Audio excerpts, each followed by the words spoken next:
Hey everyone, welcome to the Dragon's Lair. You got Sam and Chris here.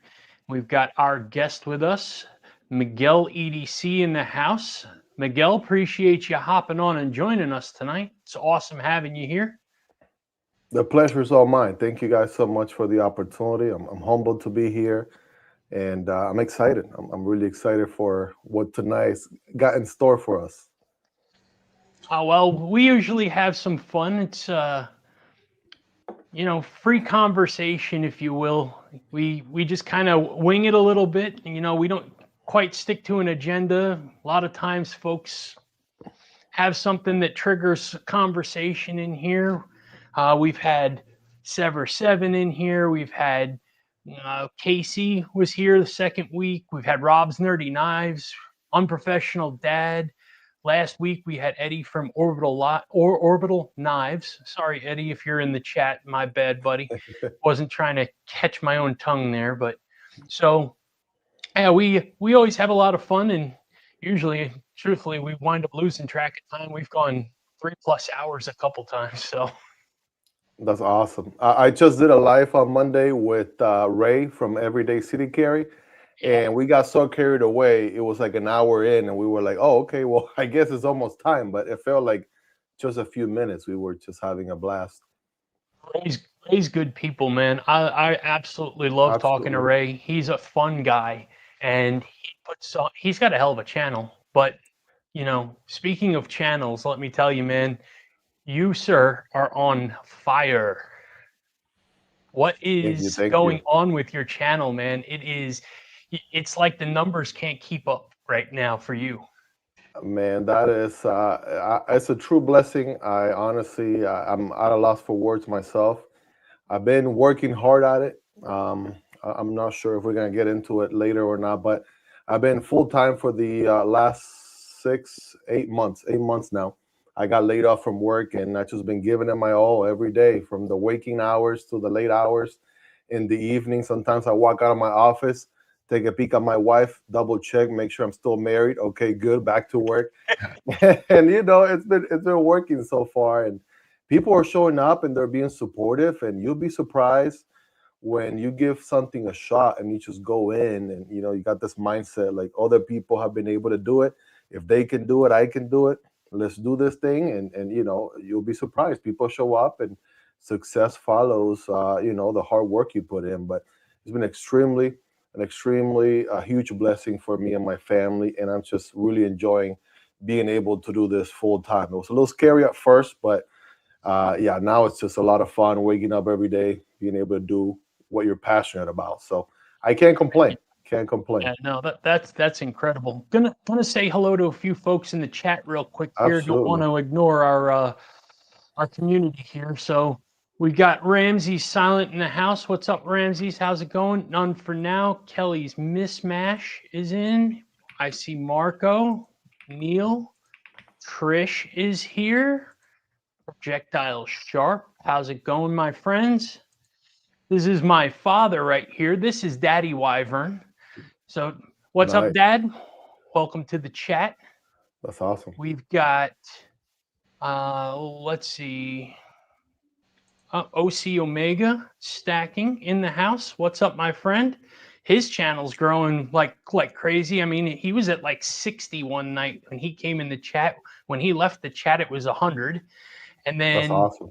he fell apart. I guess not a lot of people were clicking on him and liking his videos.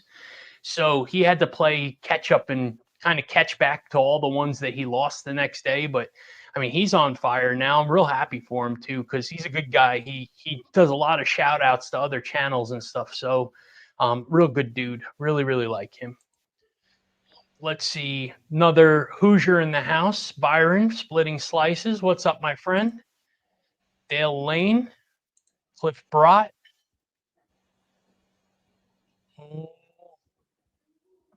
Trying to catch up here. I got myself so far behind here. Jason Beecher is here. What's up, Jason? Thanks for jumping in here, my friend. I think I'm caught up for now. So, It looks like we got 15 likes so far. We're doing great. yeah, Yeah, if you haven't liked, do me a favor and like the video. And if you're not familiar with, and I'm sure you are, because Miguel has 63,800 subscribers right before here. We just looked, and you're approaching 63 million views, man. Like, Chris and I ask KC, like, how do you wrap your head around that number, man? Like, that is almost a third of this country. Absolutely, absolutely. I think I saw a content creator put it best recently. Like, if you picture the size of your audience, like, even when you were a small channel, because I remember this on the earlier days. I mean, obviously, I'm still just getting started. There's a long way to go, but kind of picturing it like you have an audience. Maybe you fill a room, or you fill an auditorium or a stadium, and you're like, man, that's a lot of people. Like 60,000+ people.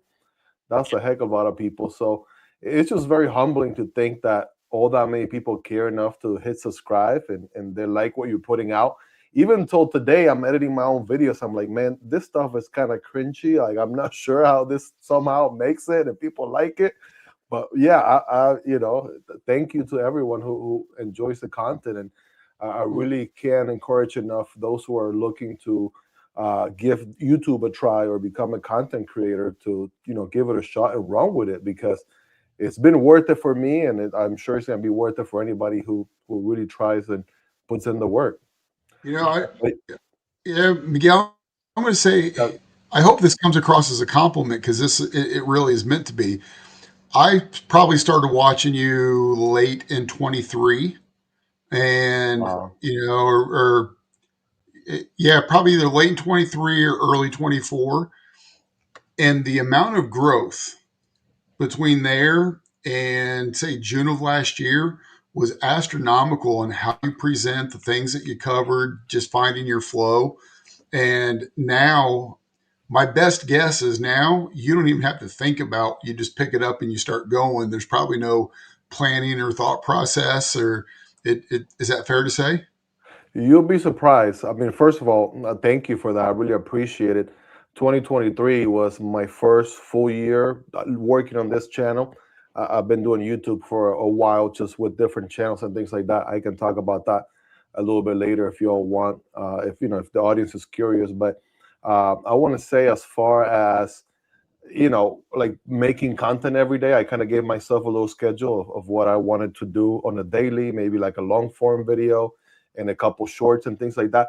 But you'll be surprised, even at this stage, it might come across like I could do it in my sleep, but sometimes I even be like thinking twice about pressing record, because even to this day, you feel a little bit nervous, even though I do most non-face show videos. But yeah, just gotta overcome, right, the whole kind of feeling a little nervous about recording, and just push record and make the piece of content, and keep pushing forward. So kind of holding myself to a specific standard of how much I can accomplish, like video wise, what content I can put out on a daily and things like that, has been a game changer. And I mean, the first year was pretty slow. Nothing really happened in 2023. 2024 was also kind of slow. I think I hit like 10K. But for anybody watching, once you kind of overcome the whole 10K, like 2025 was a year that the channel just blew up completely. I talked about some stats on like a giveaway video that I have going on right now for a 50K subscriber, and the numbers were just astronomical. And then, we're in 2026 now, and I'm just, just running with it, just taking the W's and just trying to maximize, double down, triple down as much as I can. And also trying to come out of my shell a little bit. The fact that I'm doing a live, like, the 4th year in is a big thing. I haven't even done a single live in my channel yet. So I noticed that, man. And I mean, well, hi Brown Sugar. Sorry, I want to catch up real quick. I know I get real behind real easy on here. It's so easy to sit here and I see all the chats, but we're talking, and it's so easy to get away from things. So Brown Sugar, how's it going, my friend? Fred the Lug, welcome. I see. And that's my bad too, for giving long-winded answers. No, man, don't worry about it. It will definitely happen several times tonight. Silver Trails Outdoors, welcome to the channel. James, how's it going, my friend? Good to see you. Saw So- Mo Patty make an appearance. Mo Patty, yep. Trish is in the house.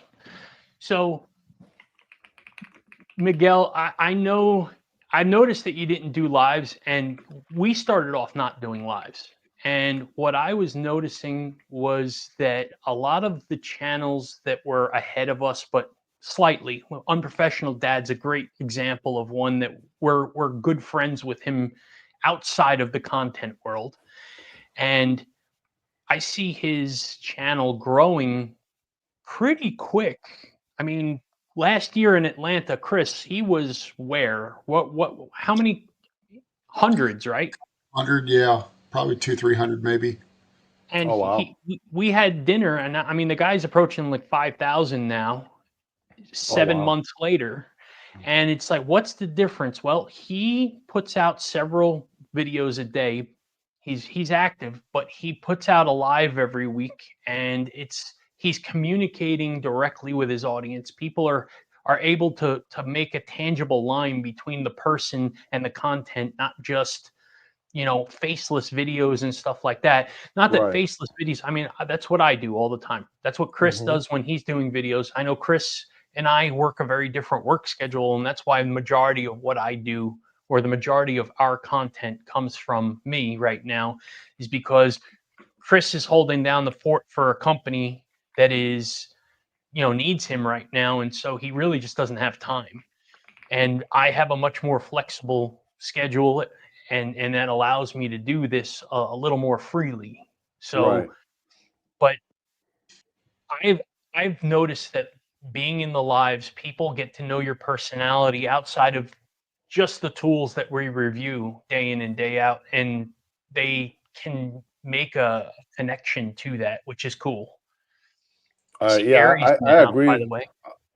I agree with that. I think there's an argument to be made that maybe perhaps I did it the long way, and that perhaps doing lives is a great way to connect with the audience earlier on, and they put a Yeah. face to the name, and that could be a catalyst.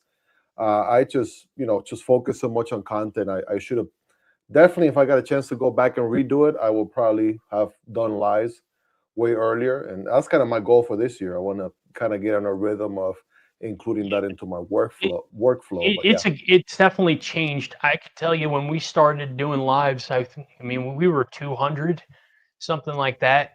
And I mean, don't get me wrong, we're still not huge, but we're 564 now. And that was pretty sweet. last month we were 128% growth. So, Yeah, I mean, we're growing pretty quick. All things considered, I mean, our channel really has only focused content seriously daily for a few months. So we're moving along well, and I think, you know, they say the first 1,000's your hardest, right? yes, So that's a fact. right now, I mean, the goal is to just get there and keep doing what we're doing. But truthfully, Chris and my journey was not intended to be content creators.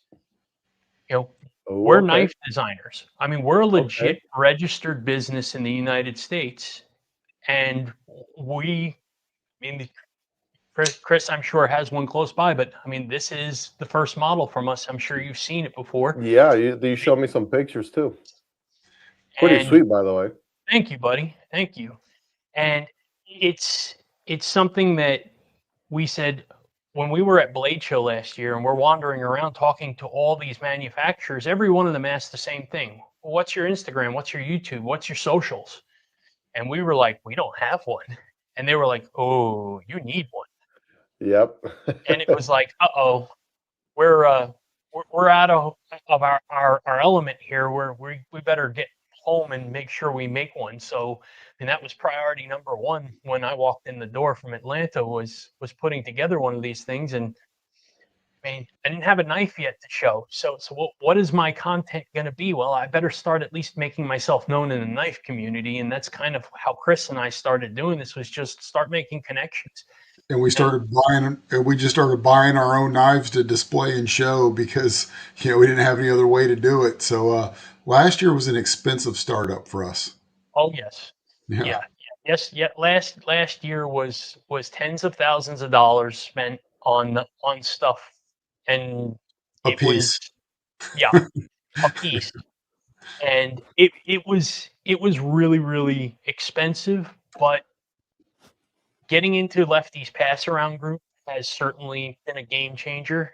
It Oh, has been able absolutely. to lower costs significantly because now I constantly have stuff coming through, and it's not only that, but having access to some newer things that are out there as well, Oh, right? yeah. Because he's getting these things and then passing around, and so many other guys are. So it's good. And on top of that, I like the fact that we can contribute in there as well. So like Right.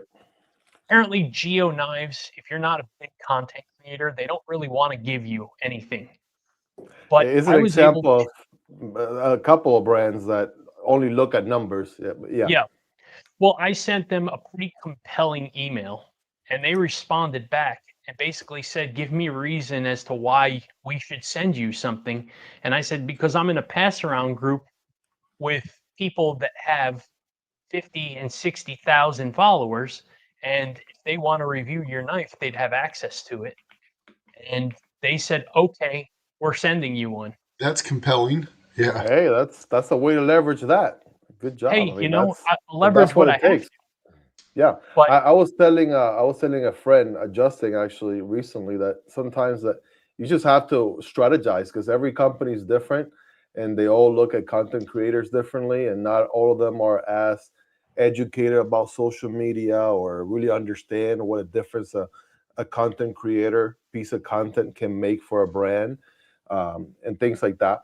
But yeah, really quick before we go too far ahead, like I think it's pretty cool you guys started as like a brand, designing knives, and then kind of obviously decided to also get involved with the social media because it's so crazy that we can reach like so many corners of the world this day and age with social media. Like if you think, years back when social media wasn't around, it was obviously a lot tougher.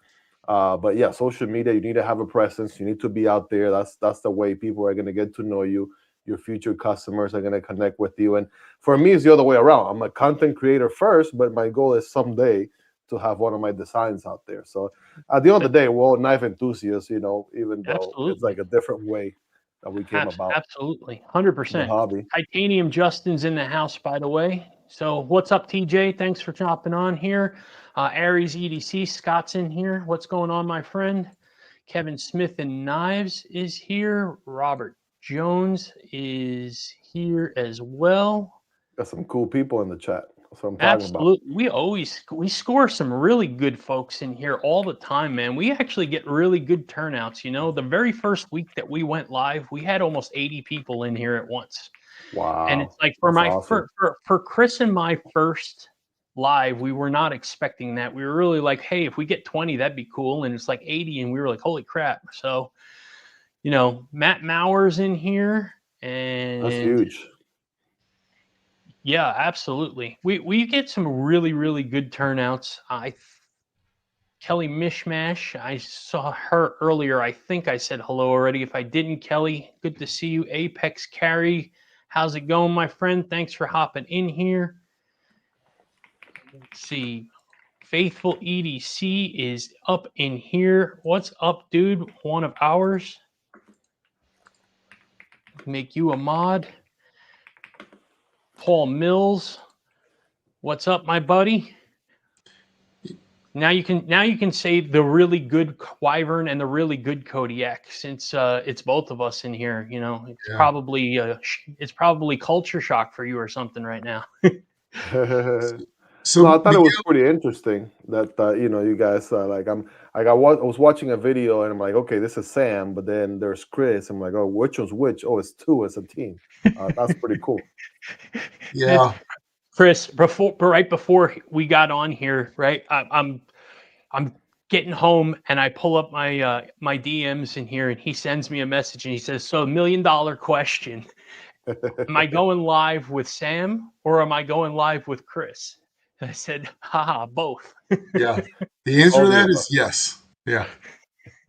So, Miguel, one of the things that I always appreciated about your content is I've never felt like you were a shield to a company, that you really, even if you don't like a knife, you don't say that it's great. You'll point out the things that you dislike or the challenges that you have. And, you probably saved me, several hundred, if not a few $1,000s in making purchases I probably otherwise would have. So, That's awesome. thank you for that. But like I said, I've always enjoyed the content and the authenticity because I think that you do a really good job of separating, the function and the design of the knife from, your it feels as if you do this, that you separate your thoughts from, am I going to get, if I say something bad, or am I going to get kicked out of, a group, or am I not going to get, any more knives in circulation? And so, my hat's off to you. I really appreciate that about watching your channel. Yeah, Well, absolutely. thank you for Henry that. G, Bluminati Ninja, what's up, my friends? So yeah, I agree completely. And don't get me wrong, I think you've got to be honest, but at the same Right. time, you don't want to thrash a company. And I think Of course. there's that line that we walk when we're making content where you have to stay true to the fact that you have to share with your community your thoughts, but at the same time, you recognize, one is not every company's every knife that they put out is a home run. I mean, some of them are, but Right. let's face it, realistically, most of them are not. There's always going to be one where you're like, they kind of dropped the stinker here, or they could have done better. Or there's always room for improvement, right? They could Yeah. improve this or Yeah. that. I reviewed the Quattro today from Concept, and, it's a nice knife. I'm not a crossbar lock guy. So right off the bat, I'm kind of like, on this. If this was a frame lock, I would love this thing. But then there's no Right. jimping on the spine of the knife. And it's like, hey, you advertise this as a hard use knife. It's in the description. Okay. But you don't have jimping on the spine of the knife. You've almost contradicted yourself in a way there, because you need to have jimping if you're going to say you're hard use. So I like the knife. It's a beautiful looking knife. It's a comfortable knife. It has good action, fit, and finish. Concept does a great job, but there are things that could be improved. There was nothing on it that I can sit there and point at and say, this knife is a failure in some way. There's no danger. There's no uncomfortability. It's just preference. And I make sure that people know what I'm saying here is subjective. And then there was other knives, like I reviewed a Kaiser. What's the one that I reviewed that there's the blade actually stuck out of the back of the spine Yeah, when they I were forget which Oh, closed? wow. one. A Yeah, critical, but Kaiser yeah, critical. that's critical. And I touched it. I went, holy crap, I can put my thumb on the blade when it's closed. That's not good, right? That's something where I say, you have to fix this. This is a danger to the user. This is a problem. I'm going to make that known. At the same time, that one problem made the difference between what I can arguably say would have been Kaiser's absolutely best knife, in my opinion, one of their best designs they've ever made. Matthew Right. Christensen design. So I'm kind of surprised that it got through that way. But yeah, right on the spine, you can put your finger down. And I'm not talking about push. I'm talking about just go like this, back and forth. You're touching the blade. Oh, Bad, wow. bad. Yeah, Yeah. that's a real danger right there for sure. Yeah. I think there is, and kind of going back to the feedback. Thank you all for like sharing that with me. I mean, it's really good to hear feedback wise, because again, you're always trying to do the best job, but you can be your own like biggest judge. But it's good to hear from the community, because you always try to do the better job looking out for the community. I think it goes without saying that in this industry, if you're looking to do this long term, you have to be honest. You have to be upfront, transparent. At the moment you try to, there's this stigma or misconception with certain people in the audience that, they might be getting free knives, so they're automatically going to chill for the companies. And I mean, that couldn't be further from the truth. I get a design, I'm going to show you what it has, and what it's all about, the materials, go over everything in detail, but then we're going to break it down and see, what's good about it, what's missing about it. There are things like you said, jimping, and I know, for example, Concept, they took forever to make the upgrade from T6 to T8, And there's some things like that, like a reversible pocket clip. That should be a no-brainer, especially for companies that do production knife after production knife. I mean, these are very simple things not to miss. Like you do a design, something goes wrong or you get feedback, you make a note of it, and then you make sure that one thing doesn't happen again. So you make all your other future designs, make sure they don't make that same mistake. So perhaps I think it may have to do with designers, because some knives are designed by specific people. Maybe they have a bias towards jimping versus no jimping, or they really like the show side, so they go no reverse pocket clip. And so I try to stay as non-biased as possible. But from time to time, you get a knife like this. I got a perfect example right here. You get something like the Gilgamesh, and I will clearly say, look, it's got a lot going for it, like the machining, the like 10 different speed holes on there, titanium, all that. Wild looking thing too. But the design is not my cup of tea, and I will be the first one to tell you, even though I don't like it, I mean, if it does speak to you, don't let my opinion or my bias hold you back. Yeah. But I'll point out, some certain things. For example, it's got this very long flipper tab. It has no jimping, and it protrudes out like 1.5 miles. And I'll say certain things that perhaps to my taste might not be like a perfect 10 out of 10, but functionally speaking, it doesn't make the knife any worse, and the knife still functions, and the ergos are pretty good. So yeah, just giving the overall pros and cons, because again, not everyone has the same taste. I know that crossbar locks, for example, are super overdone, but from time to time I still enjoy carrying a crossbar lock here and there, just as much as I enjoy button operated liner locks and all the new stuff. So it really comes down to the person, the viewer, ultimately, to make their ultimate decision, and I'm just a messenger. And I'm trying to, like, if you were a friend and we're sitting across from the table, like, hey, look at this cool knife, let me tell you about it, because I'm a knife nerd. Pretty much that's my mentality when I make my videos. Yeah, absolutely. J1 Doobie, what's up, my friend? How's it going? Thanks for hopping in here. Appreciate you joining us tonight.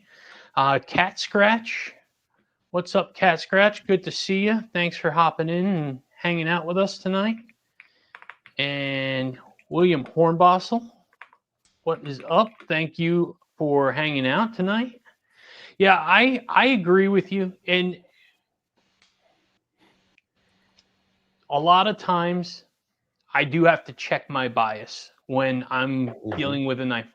Look, the last couple of knives, I had a Remet, the Saker Falcon, and I mean, pink camo carbon with lightning anno collars, and it looked just completely weird to me. The coloration, the knife was a great knife, but and I was like, look, the colors are not for me, right? But I didn't beat the knife for functionality from that. Again, the Quattro crossbar lock, I didn't beat it up for that. I know there are a lot of people that like crossbar locks. What was the one you just did? You just did the same one recently. The little concept, the Noal, yeah, something like that. Noal. So, and interestingly enough, the designer reached out to me. So Javier reached out to me, and Javier Garcia. We have the same last name. Yep.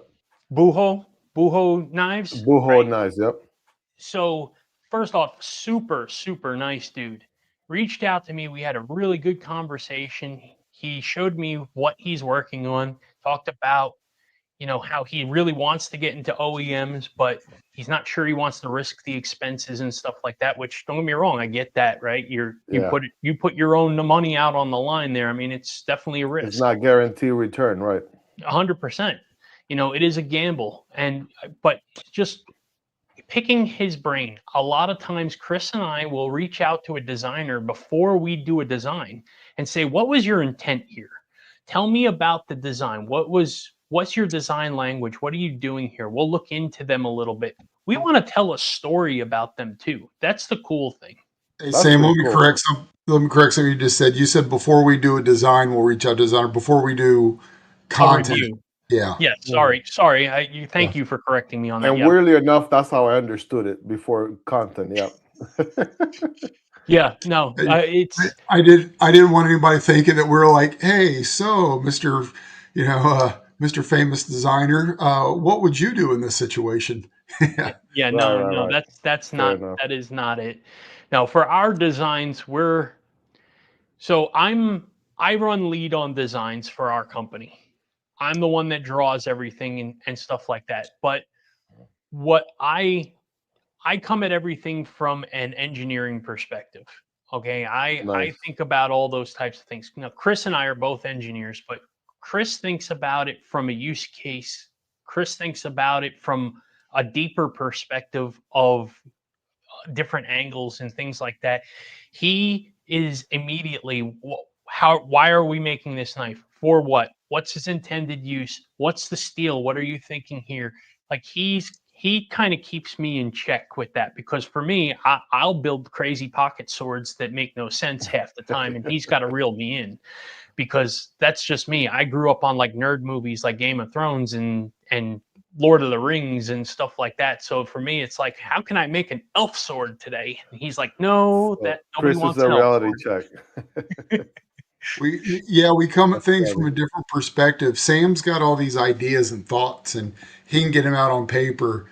And he'll try to get me involved with the design. Sometimes is like, what about this? I'm just like, what if we just took like 6 knives and put them together and turn them into one?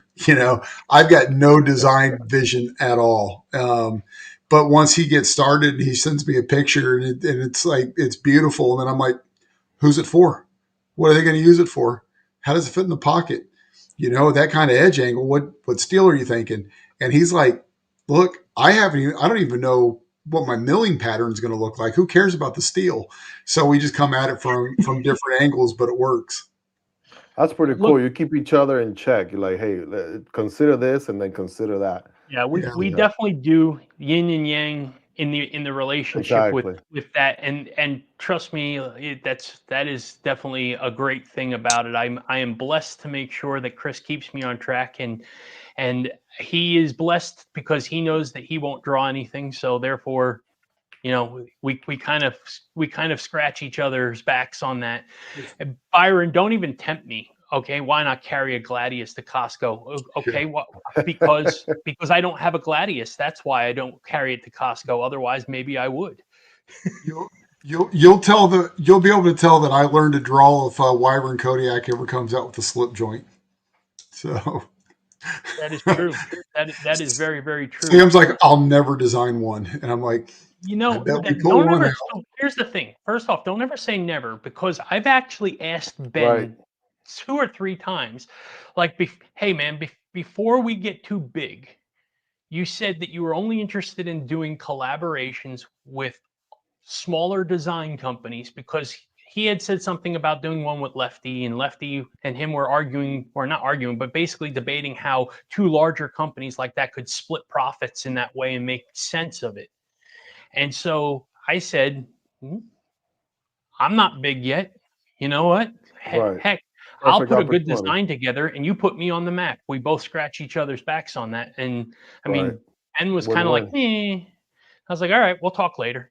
But I mean, I get it. I'm sure he gets that question 10 times a week. Right. Right. Yeah, So very likely. yeah. So I'm not too crazy concerned about it, but I do get it. And Chris and I have kind of started talking about a little bit more about how our goals want to be from a perspective of what we want to put out at what rate and stuff like that, because OEMs are so expensive that to conceptually do what like Devo does, right? I mean, Devo has Hmm. 7 prototypes sitting on their desks right now that Right. are not Yep. in production, They do right? stuff way in advance. Yep. Yeah.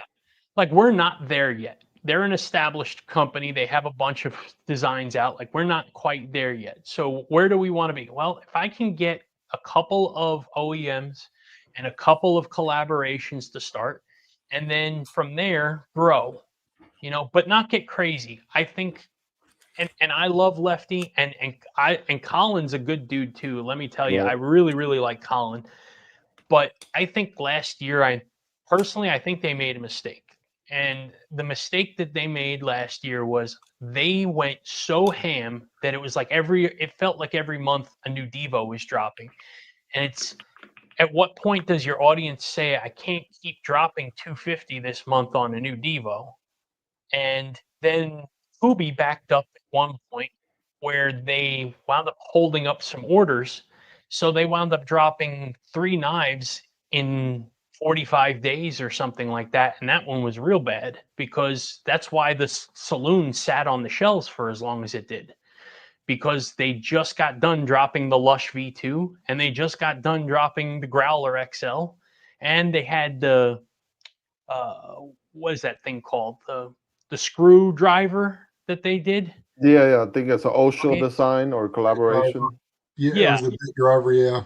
So they did the bit Pretty driver cool, by on the top way. of that. It's like, man, you keep coming to the well and asking more and more money out of the community here.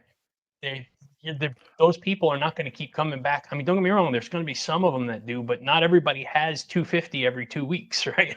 But I feel like it's a necessary evil though, because for years they've been dropping banging designs, banger after banger, and then they sell out within the same day in a couple hours, and people are left saying like, "Hey, I was at work, I couldn't make it," or "Hey, I really wanted one, but I couldn't get there on time, or sold out too quick." So some companies or some people running a company might measure success on, hey, we sold out in an hour, great, we didn't exceed demand, we came just below the demand. And in some cases, if you do drop a little bit more and there's stuff sitting on the shelf, I guess you could gauge that as not necessarily a W, but in a way it's still a W, because you make a video, there's content out there. Kind of goes back to the whole content creation idea, that nature that we're all a part of here on YouTube.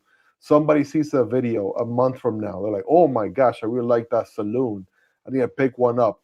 And guess what, they're in stock. Bam, you were able to pick it up, instead of, oh, it actually dropped 6 months ago and it sold out same day and I'm probably not going to get one until a year from now. So there's it's always a win-win in a way, depending on what angle you look at it from. Yeah. And as the company's growing, they're going to want to push more designs. Obviously they're not going to be Kaiser anytime soon, but you get the idea, right? They're growing. Oh, Their 100%. customer base can might tell be you larger over time. From our drop, with our drop, I think what I'm going to do is I think I'm going to stagger it to at least 2. Yeah, and that's pretty safe. That's pretty good. right, I figure if we drop the majority of them on the first and they do well, then I have some held back. And if they don't, which I mean, honestly, between the pass around group, between the community here, we've had a lot of very positive feedback from it. I think we're going to do very well, to be honest. And I'm going to Texas next month. Nice. So I'll be at Blade Show with the prototypes, wandering around, putting them in as many hands as I could possibly put them in. Yep. And videoing it and everything else. We're going to be doing content down there. I figure Casey's going to be there. Jared's going to be there. Ray's going to be there. I mean, these people are all going to have this on their videos, right? Yeah. So, and we know that there's a couple small adjustments to be made on our design. Those adjustments. So we tested the knives a couple of weeks ago. And what we found out was, one, they perform very well, but they can perform better if we got a little thinner behind the edge. So I've actually already ordered them, but we've reached out to Best Tech and I said, bring the grind line up higher and then get thinner on the hollow all the way down to where it's super thin behind the edge. Super thin behind the edge, yep. And keep in mind what we were competing against in that garage when we set up these tests. I mean, pressure treated wood, toe straps, cardboard, zip heavy zip ties, ties. Yeah. leather Cecil rope. gloves. Yeah, I mean Cecil rope. Yeah. Cecil rope. That's right. We beat the heck out of these things. And then on top of that is I have a video of Chris spine whacking it, and I'm not talking about little kisses. I'm talking about serious spine whacking against the 2x4 so hard that the jimping on the back of the knife dented the wood. Oh wow. And yeah, he wasn't joking around when he smacked that knife, and it held up just fine. And at the end, they didn't even need to be stropped. They held the edge so great. So really happy with the performance, but we were putting them up against Konigarius. We were putting them up against the what was that Wii that you had there? Was that the Praxis? Praxis. We did the Padre, Koenig, Arius. We did The BMK Ether. we did the Ether. So I mean, we put it up against other knives of all different variants of price ranges, thicknesses, blade steels, and it held its own. So what we're doing is our goal is to make it better than the rest of those performance-wise now, because we can. Using the other ones as a benchmark. Yep. Yeah. You see that in the car industry a lot. Like, I don't know if you guys are into cars, but everybody's trying to benchmark the Porsche 911. Mm-hmm. And you guys are choosing some pretty like high, you're saying the bar high, but you know, the models you mentioned. So kind of aiming for that high standard. That's gonna make a difference once the customer gets the final product on their hands. Yeah, I would say I agree. If we launched it today, I would say it performs about like a Hinderer does. And I think that we'll get a little bit better performance once we thin it out a little bit. So again, that's not a bad performance measure to be heavy duty as a Hinderer, but we don't want to be as heavy duty. We want to be much more versatile, so that way you can do it for light tasks or heavy tasks. Yeah. Right. Yeah. And what are you guys looking at launch wise? Maybe you mentioned this already, but I'm not sure. I would probably guess it's going to be after Blade Show Atlanta. Okay. We haven't placed the order yet. It's in June sometime. Yeah, we want to get the blades in, the replacement blades. So I already ordered replacement blades for these, and we're gonna retest them, make sure that we're really happy with the performance, and then we're gonna drop our order on that. And I mean, they say 4 months, so I figure probably July, August would probably be the guess. Maybe a little bit later, maybe a little bit earlier. I mean, it really depends on them, right? I mean, it's always a wild card with OEMs as to how fast they can get them done. And then the other thing is we're still trying to decide, do we want to pre-order? I mean, ideally speaking, we'd love to. I hate doing a pre-order because I hate asking people for money and not handing them something.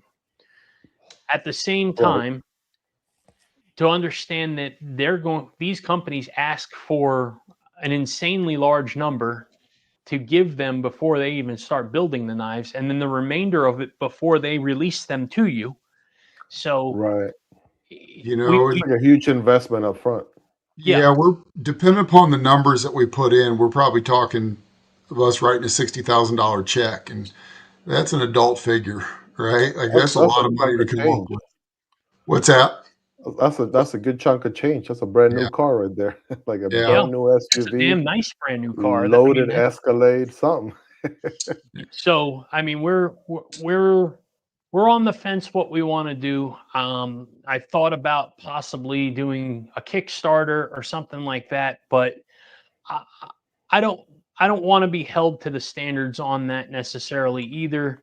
I mean, we're all over the place really on how we're going to do it. We're going to make these decisions pretty soon though on what we're going to plan to do. We are going to be doing 4 finishes. We do know that. So we are going to be doing a stonewash handle with stonewash blade. We'll be doing a stonewash handle with a belt satin blade. Okay. We'll be doing a blurple, or actually what we call blurpinkle, because it came out pink. It was supposed to be blurple, but people seem to really like the color. So we're going to go with that. And yeah, Chris has it in his hand here. And Oh, I see. It has like a pink hue of sort. yeah, it's got a pink hue. It's got bluish purple on the edges. Nice. Came out actually pretty cool. And then all DLC, full that, and that's this one right here. So this is full black out. DLC, and it's a belt satin DLC on top of that. So it's it came out really great, and the action on this thing is absolutely ridiculous. Yeah, looks very drop shotty.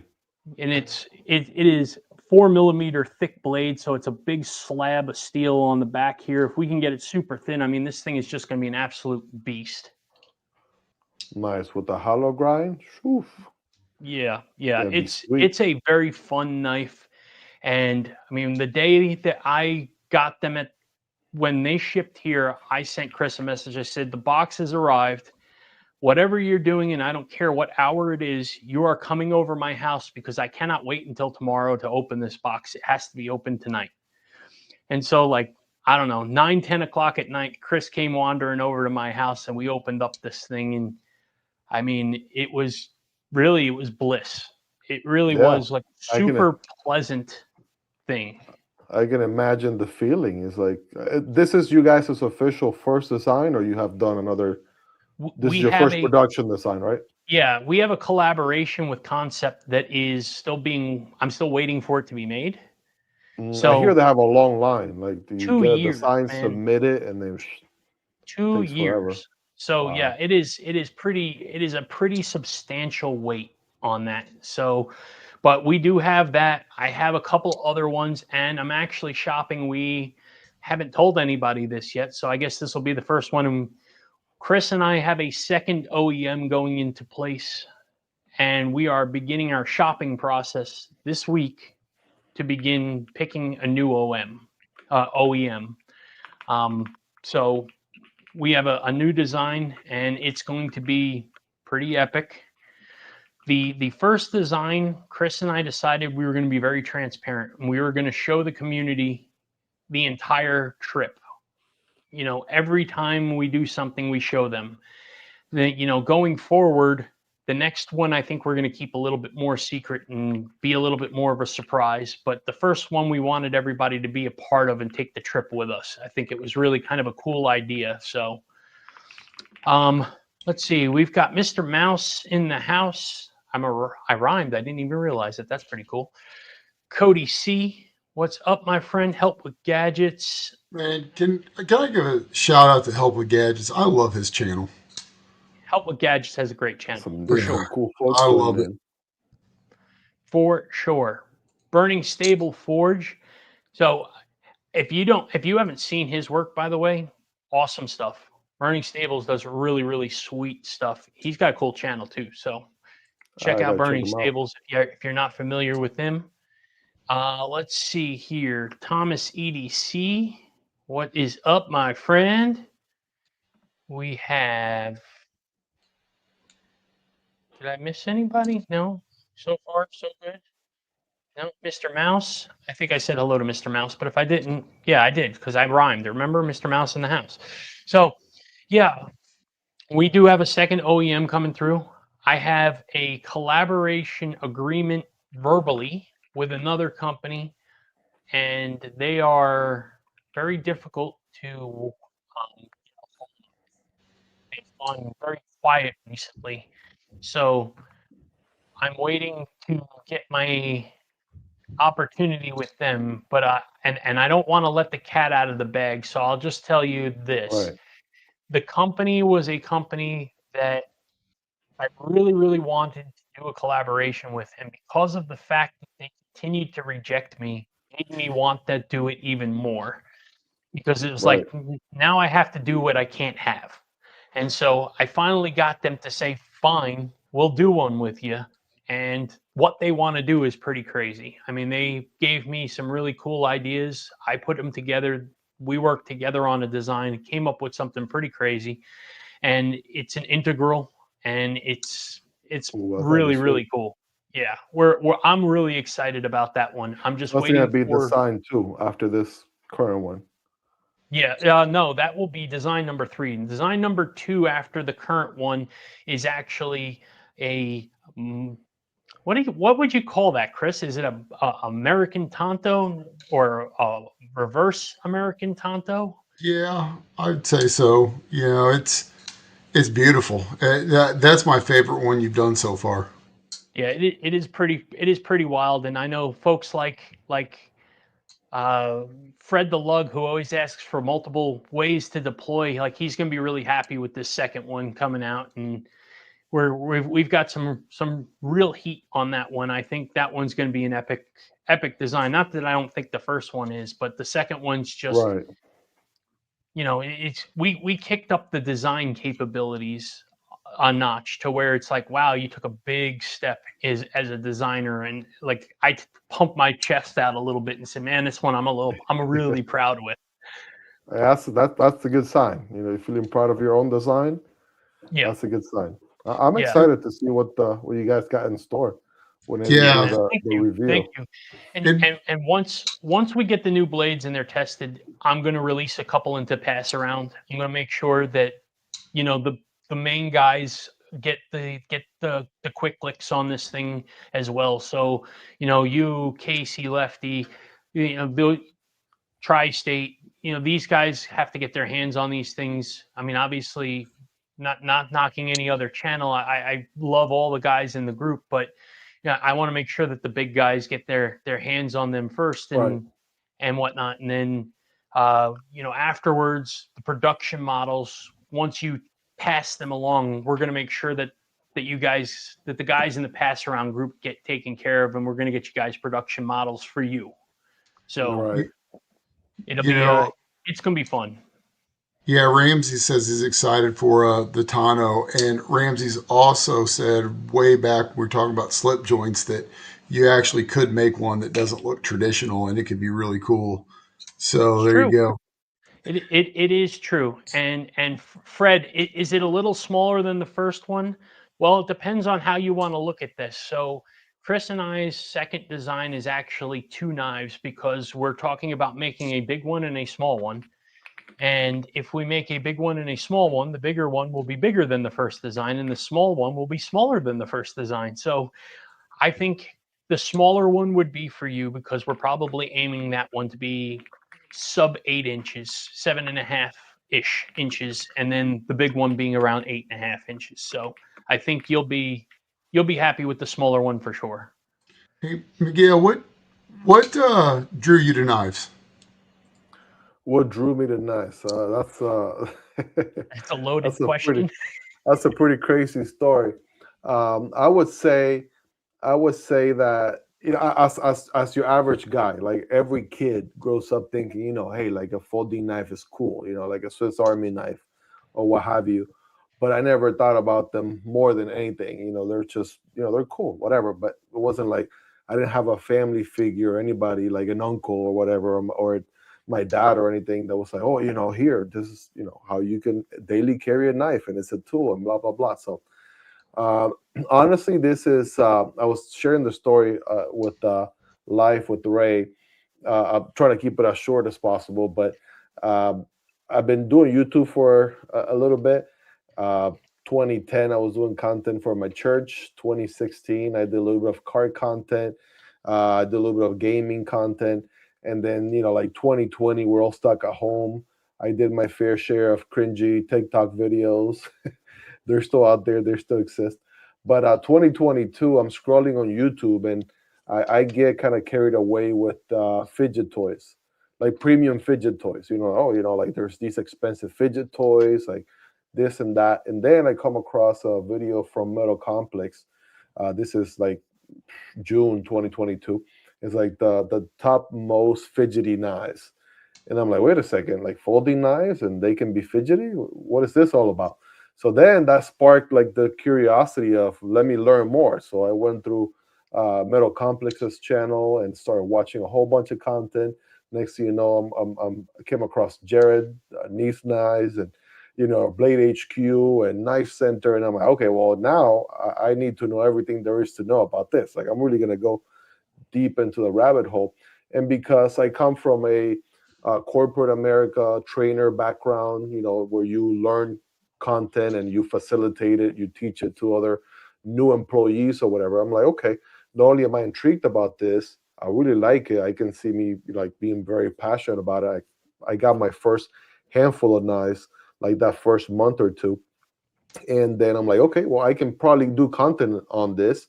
I see other people doing it. I've already tried doing YouTube with a whole bunch of other niches, and they have, for lack of a better word, failed. So let me give this a shot and see how it works. And it looked flexible enough where I could do it, like after hours from my 9 to 5, because you just turn on the camera, top down view, record, and what have you. So I gave it a shot, and fast forward, now we're here. But it just, like a lot of people have a cool story, like my uncle gave me this knife when I was 9 years old, and this and that.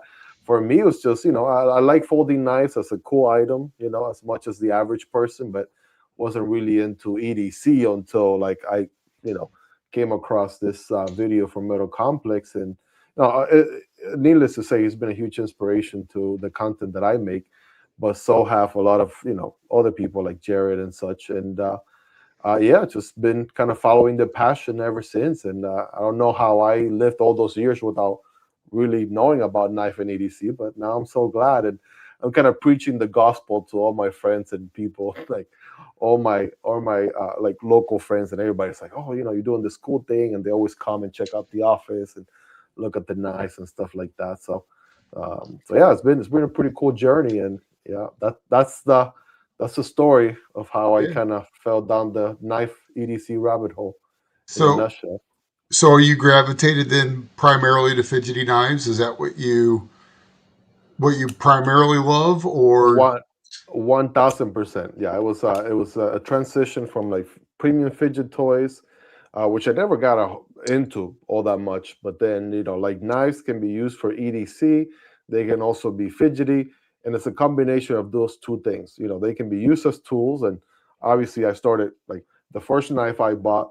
I think it was July of 2022 was a Kershaw Leak. That was my first knife.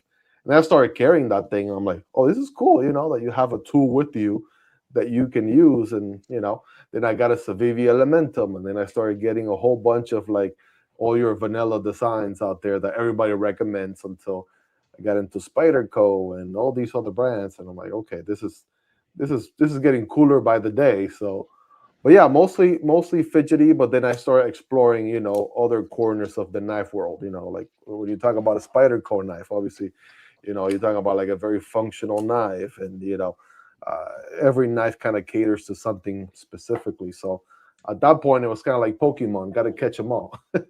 yeah. Like learning as much as possible.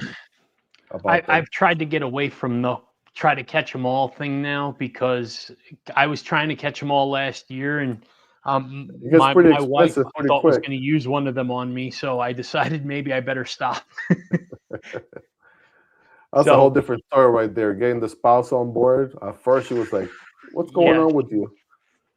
She was less than thrilled with the amount of knives that were coming in and out of this house. But she supported the idea, and she understands it now a lot more, because she started her own business a few years ago as well.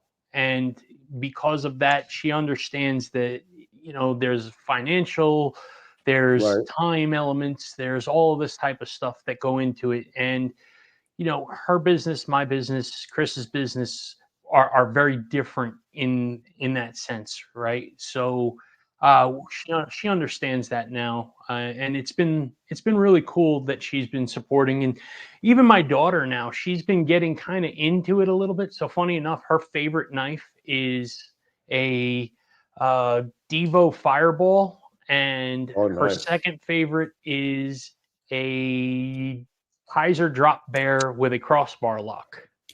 Okay.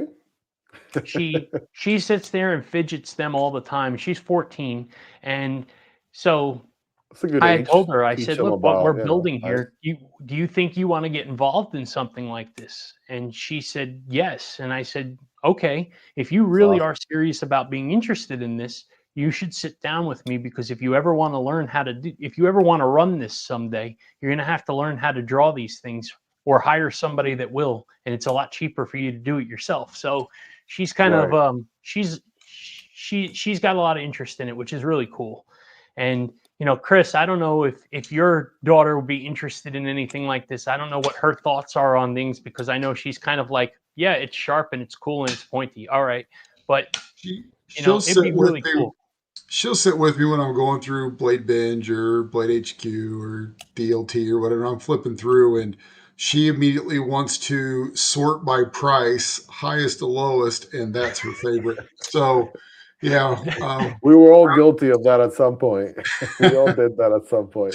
Yeah. So she doesn't know the difference, or care yet, but every once in a while she'll tell me she wants one, and she's not ready to have one of her own yet, but I bought a couple of them that I've thrown in the case because they were pretty, and and they're there for if she ever decides that she wants them when she's a little bit older.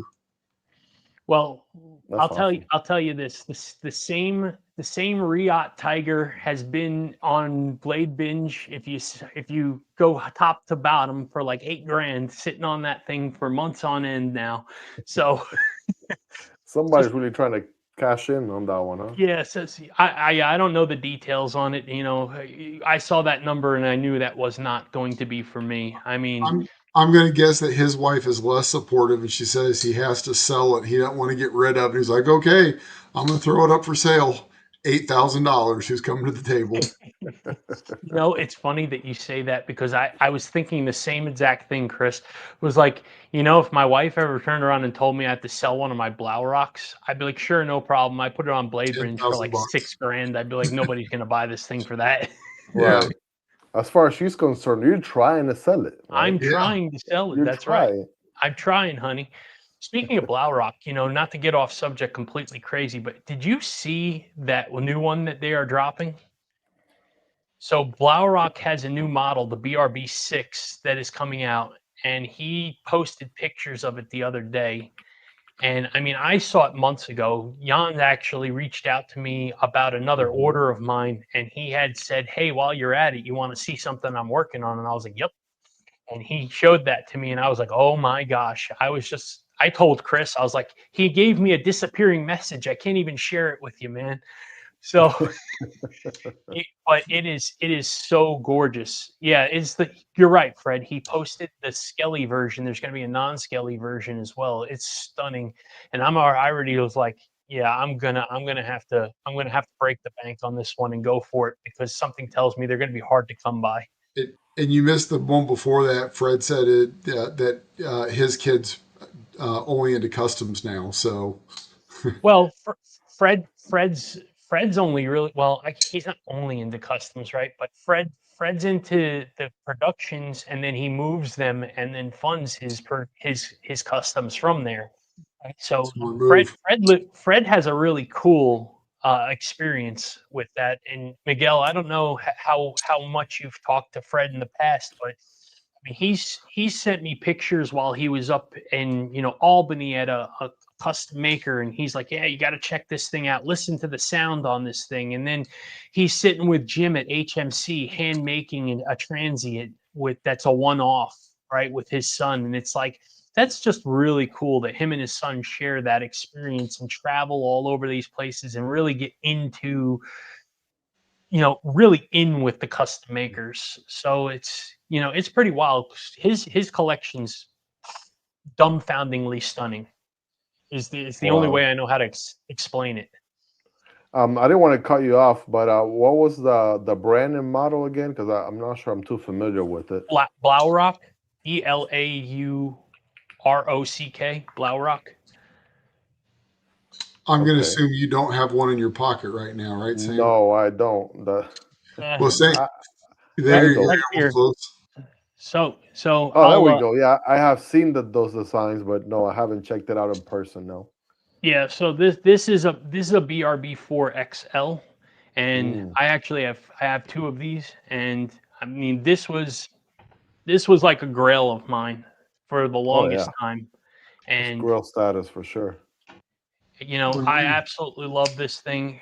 Speaking to Jans, I had asked him how he kind of got into it, and initially he had a friend who had a machine shop and loaned him, basically after hours you can come in and use the machines, and that he learned how to make Oh, wow. knives on the machines after hours in his friend's shop, and then started making little by little, and eventually funded enough to have his own machine shop. And so, you know, that's really the start of what Blaurock Knives came from. And it's just a really cool story. The guy is super down to earth, awesome human being. You know, That's awesome. I'm excited to meet him in person in Atlanta, because he's not going to be in Texas. So I think he's going to be in Atlanta again this year. So I'm really looking forward to meeting him in person, because he's just a really fun person to talk to.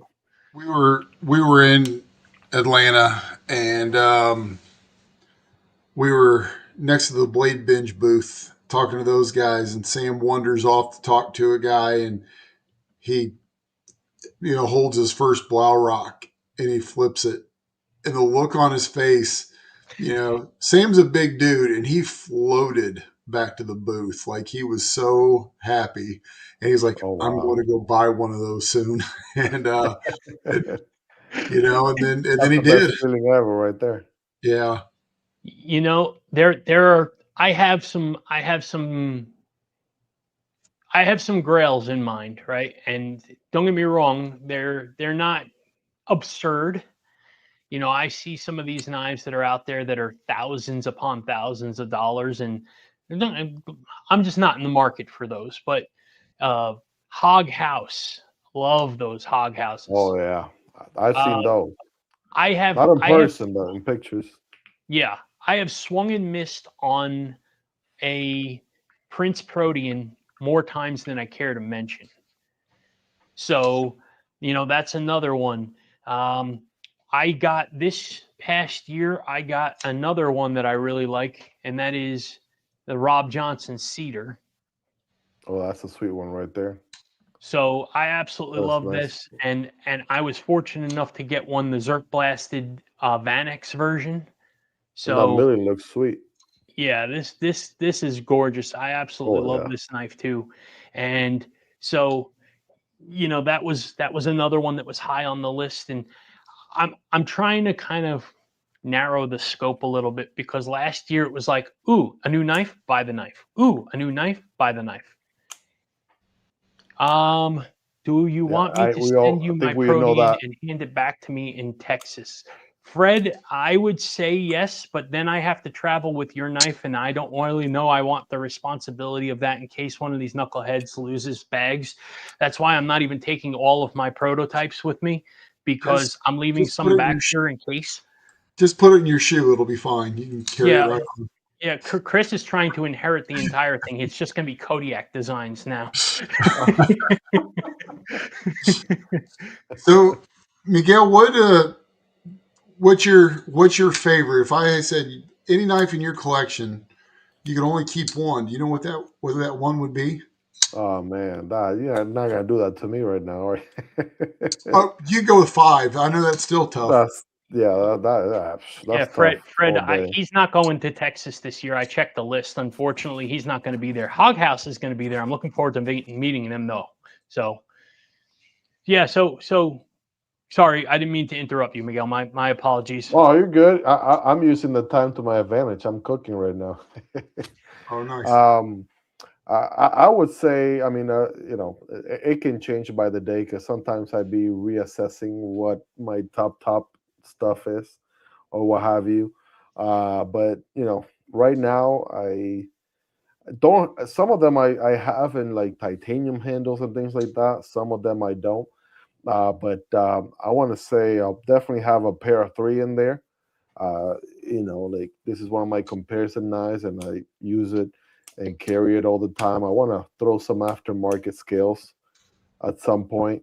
That's going to be in there. I put some Barclays on mine, some Barclays on my pair of 3, and I love it. Barclays, okay. We'll look into that. I do like my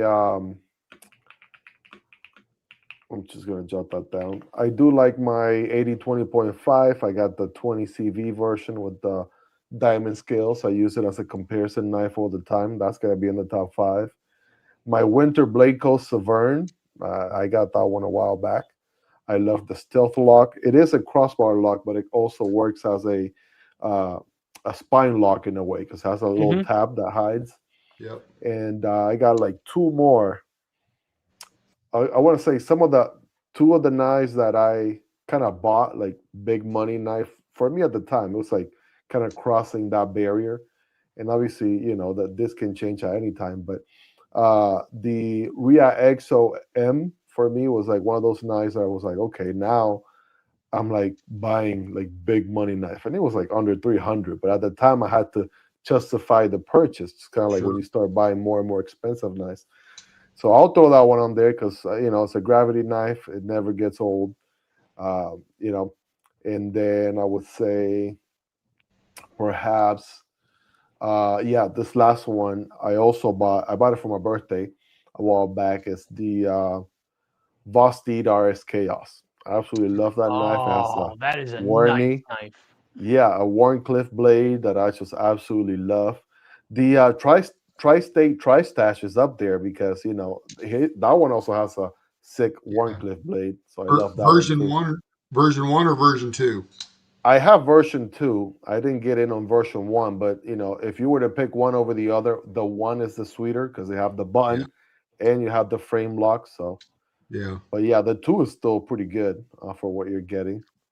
But Yeah. yeah, Yeah. somewhere around there for top 5. That's And then I'll awesome. wake up tomorrow and change my mind and come up with another top 5. So, Yeah. We're only missing the Ultim version of the Tri-Stash between the two of us. So we're not oh, Ultim. nice. Neither one of us are really big into Ultim. And so Or Chris, the PP or the PP scales, like yeah, Cole will yeah, call them. he called it full piss. It makes me Full laugh. piss.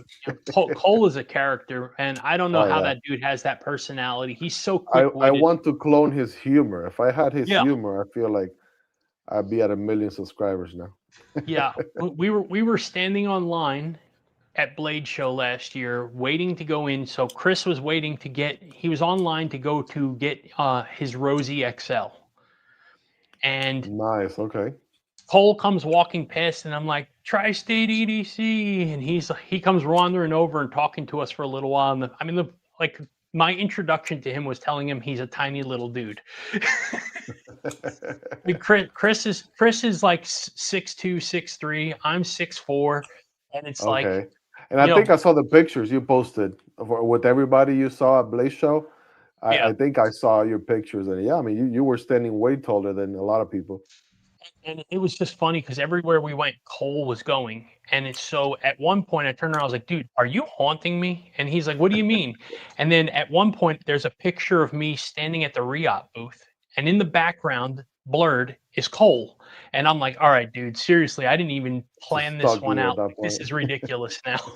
And we didn't know him at all. We hadn't made a Um, bit of content, but by the end of the weekend, every time he'd come, we'd be walking past each other. Sam or I would look at each other like stalker alert, and he'd nice. start laughing and be like, "Yeah, I'm checking you guys out." That's one of those things I gotta check off my list as a content creator. So start doing lives more often, or at least get in the rhythm of doing that and making it to an actual show. Like I've been putting that off for so long now. And I've been doing this, full time for a minute now. So I feel like it's just about that point in time where I maybe take it a little bit more serious and level up and just make it out there in person. Probably the Atlanta show because I'm in Florida in Yeah. Atlanta. It's just a bit of a drive. I got a friend that I could probably crash over for the weekend and maybe make it work. So I'm You know, considering that. it's so overwhelming because there's so many makers, and it's interesting. Sam and I've Right. talked about this many times.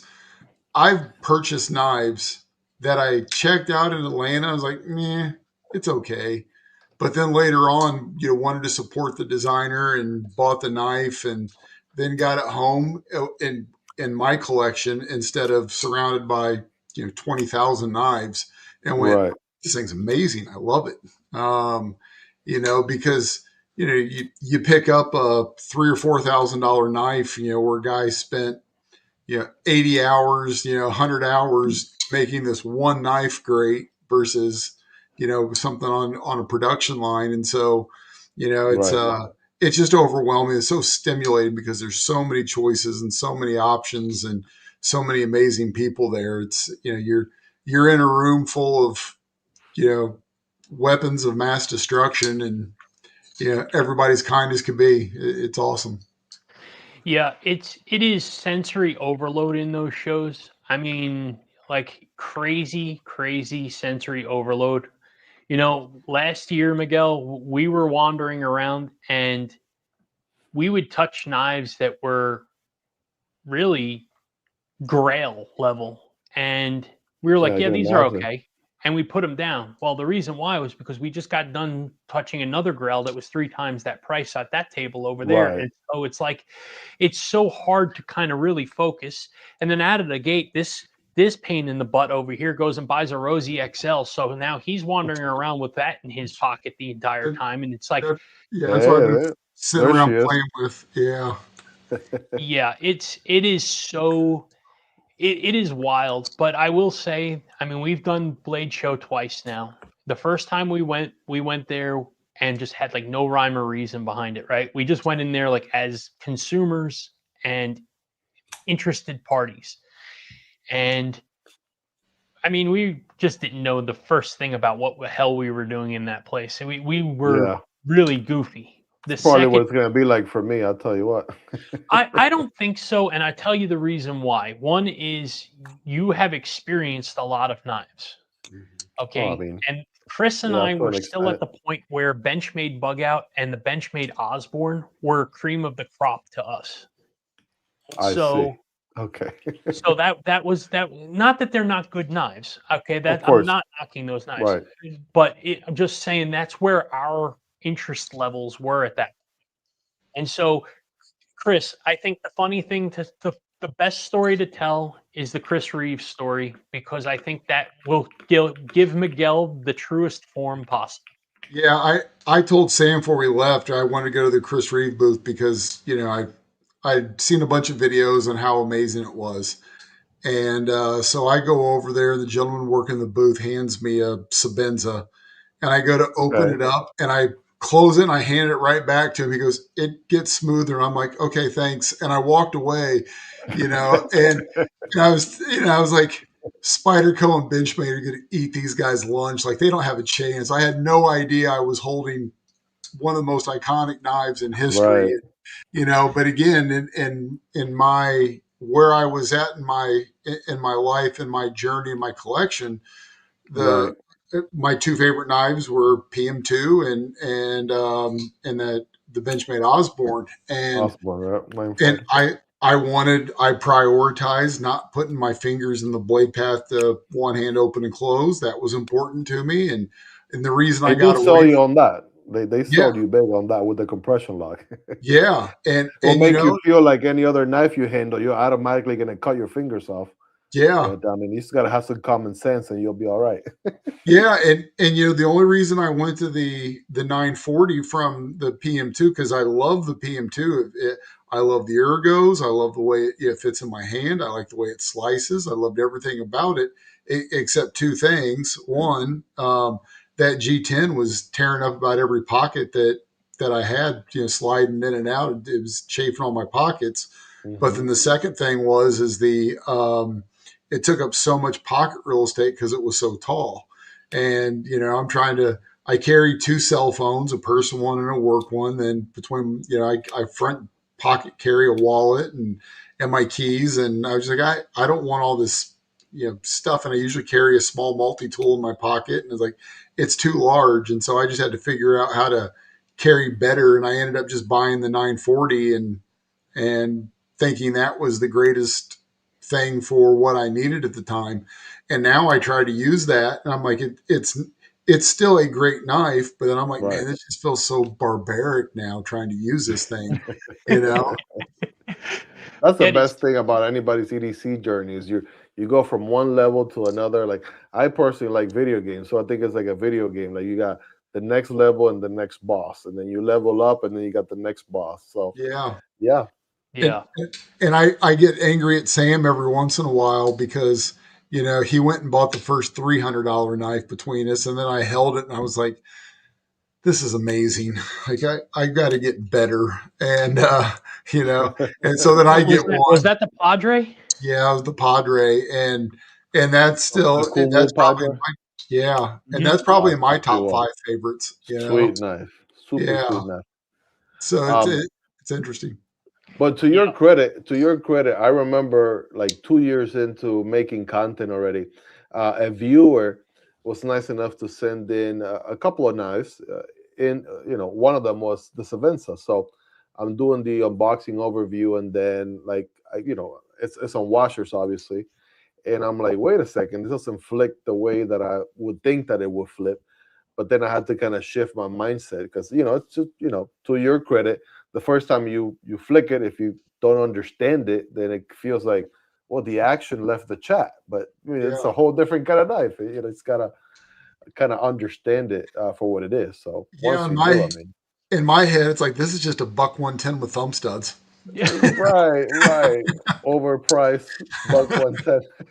Oh man, and that's That is funny funny. because I think that was probably Chris. So was that your first knife too? Right? Was a buck 10, a buck Yeah, one? buck 110 was my first Yeah, I knife. mean, like as a kid growing up, my father and I were hunters, and so I I would absolutely do go on these trips with him. And I mean, when I was pretty young, he handed me a buck 110 knife, and he's like, "Here you go. Like, this is your first hunting knife, right?" That's And such a so cool that was, story. yeah. That's So awesome. that was like my first what got me into it. What does that say, Fred? Looking around time, cross waves, be amazed, best one ever. So do you want his Instagram, Fred, or are you looking for him to just chat something here so that you can at him in this chat? Or texting my number. Yeah, like, hey Fred, I'll get you his information. I'll send you a DM with Chris's stuff and throw a chat together or something so that you can talk to him. Um, I I love Chris I Reeves, give him by the all my way. log information, and he still doesn't get onto this thing because he's insufferable like that. You know what? I've got a Sabenza now, and I love it. And my next I'll buy another Sabenza, and I'll probably buy the Unmazan. The There's a sound. there's a guy that's here that's local that Sam and I go to shows, and he's at the point now where he's almost ready to give it to me because he bought this thing like 5 or 6 years ago and he can't unload it in the shows he's going to.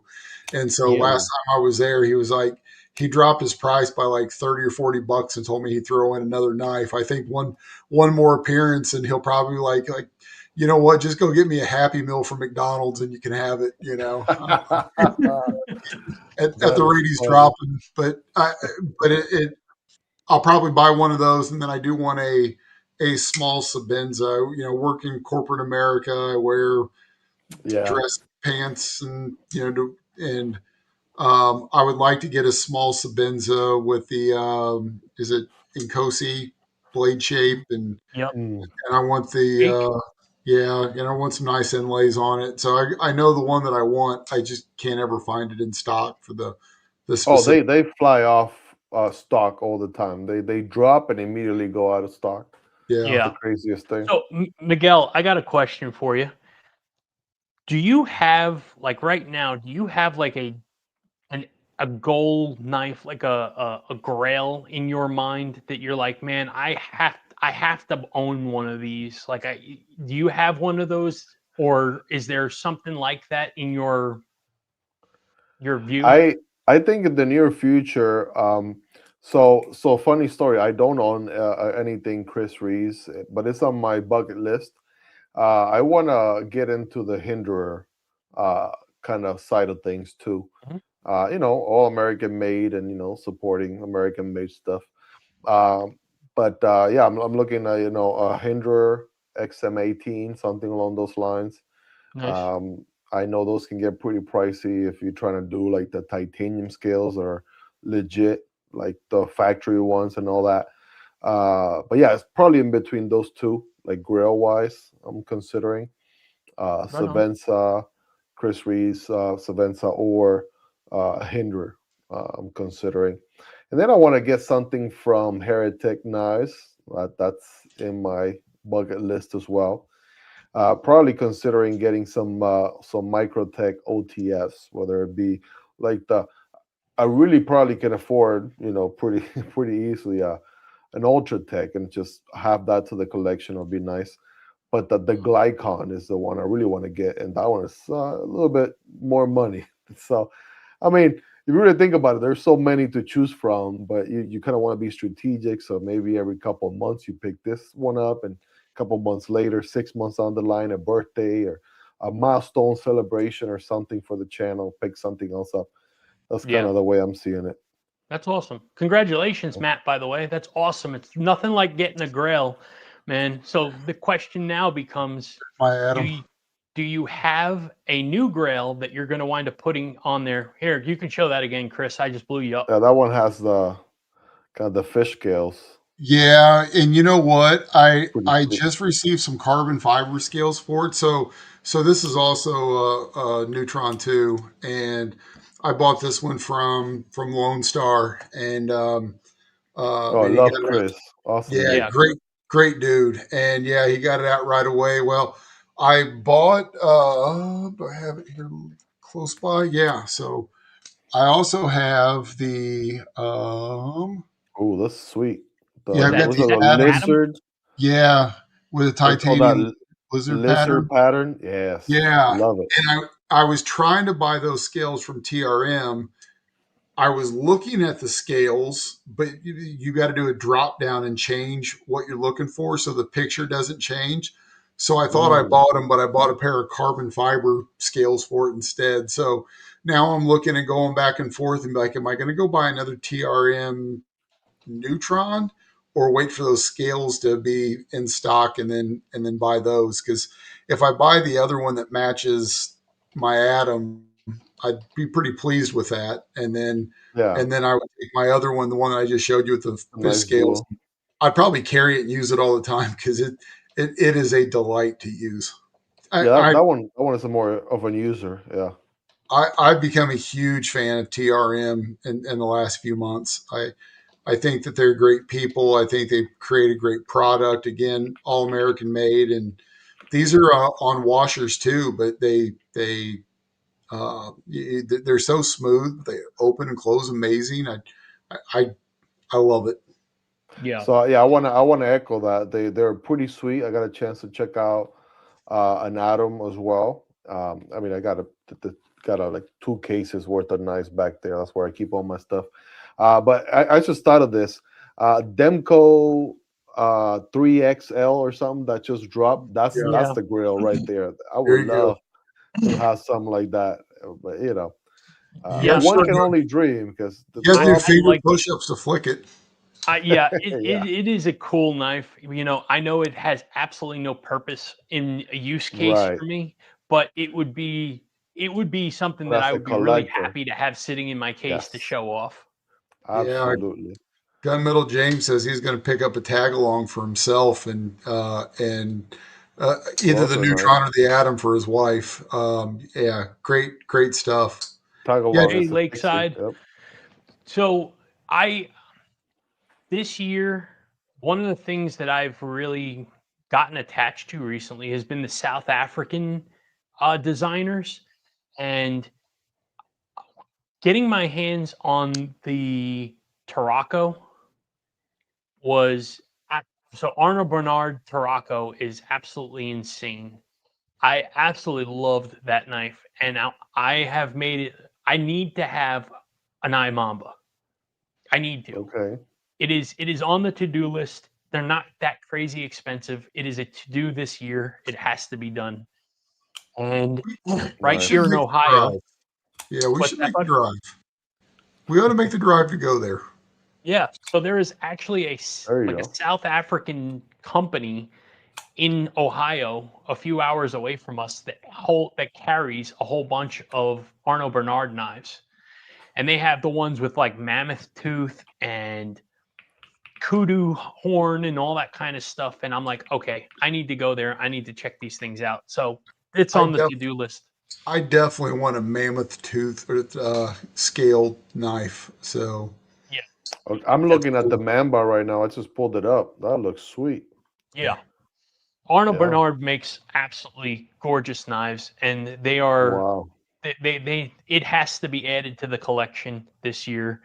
And it's just I never thought it was going to be a like top 5 for me, but after handling a couple of them recently, it's moved up the list fast. I really like what they're doing. Yeah, that's the best feeling right there. Like having done your research, or especially if you got a chance to handle one in person and knowing exactly what you want. Like when Chris picked up the Rosie, I'm sure you already knew like that's the one I'm gonna get because you had set your mind to it, you know. So I've been like that from time to time myself. I kind of work it into like justifying the purchase, and I'm gonna get it, and bam, once you get it, just that feeling of happiness and satisfaction once it's in your hand and you carry it. It's the best Well, feeling ever. we've all fallen victim to the Jared Neves sales pitch, right? Jared's a friend, right? So I don't say that in a bad negative way, but Yeah, Jared's a Jared cool does dude. a really great job of highlighting some popular knives out there and makes you really want to run through a wall to go and buy one, right? Chris and Hmm. I have both bought plenty of knives because Jared's like, hey, this is the best thing since sliced bread. You should go and buy one. At Yep. the same time, he's not always wrong or even close to always wrong. I can tell you that I bought the best tech Taipan because I saw his review on it, and that's be my 2025 knife of the year. So Yep. I won't say that he's wrong in that sense, but because of that, I saw his Tarocco video and I was like, all right, Arnold Bernard Tarocco, but it's a plunge lock. And he's like, this isn't like other plunge locks. You've got to try this thing. It's amazing. And I'm sitting here going, well, when one got into the pass around group and I had the opportunity to get it in my hand, woo, I was like, Jared didn't even do it justice. This thing is Right. ridiculous. So, Yep. yeah, I mean, I'm a little bit more. I'm a little more reserved than jumping on the bandwagon as soon as I see one that looks great, because I know that these guys are getting some affiliate links from these things and stuff like that. I gotta be careful and make sure that they're not just earning a Right. paycheck. No, it's good. It's good to, obviously, from a content creator perspective, and you make content too. You want to get multiple sources. That's what I've always done. Even before I was making content, I was like, okay, what is this guy got to say? And then make a mental note of that. And what does this person say and this person say? And do they all coincide and agree? But I would say for me it was Metal Complex who made a video on kind of like it's kind of one of those knife talks. You won't, or you won't until you will, kind of like make you realize that on your EDC journey you maybe cap yourself at like $100. So you start off like, I'm never gonna buy a knife past $100, and then you won't until you will, and then eventually you get past 100, and then you're already looking at the knives in the $150 to $200 range, and then you level up, and then you're looking at 300 to 400, and so on and so forth. Yeah, And then little by little, you just move up the ladder in a way. that's what happens. I think there becomes a comfort level with it. And I just saw Fred's comment. He just cost me $2,000 this year. So Well, thanks, Fred. and Fred, I Send actually them an invoice. JVDV. I actually know that. So Loot Mark Perez actually has a JVDV, and I'm a big fan. I like those as well. So I haven't touched one of those yet. So I have to get my hands on one first. I will blindly buy a 2, 3, 400, probably $300 knife would probably be about my limit that I fly blind on. But when you start to get up there in price like that, I need to touch Oh one yeah. first before I do that. I think I've only bought one really blind, expensive one blind once. I would say like expensive be Yeah, a few $100 is all right, but yeah, you get into the almost 1,000. Oh, that's a sweet one. Is that the Mojave? Is that what it is? yeah, the Mojave. Chris and I were, funny enough, we were rebuilding my mother's deck. Okay, we're in the backyard sweating our guts out, dying in summer heat. And Sounds about right.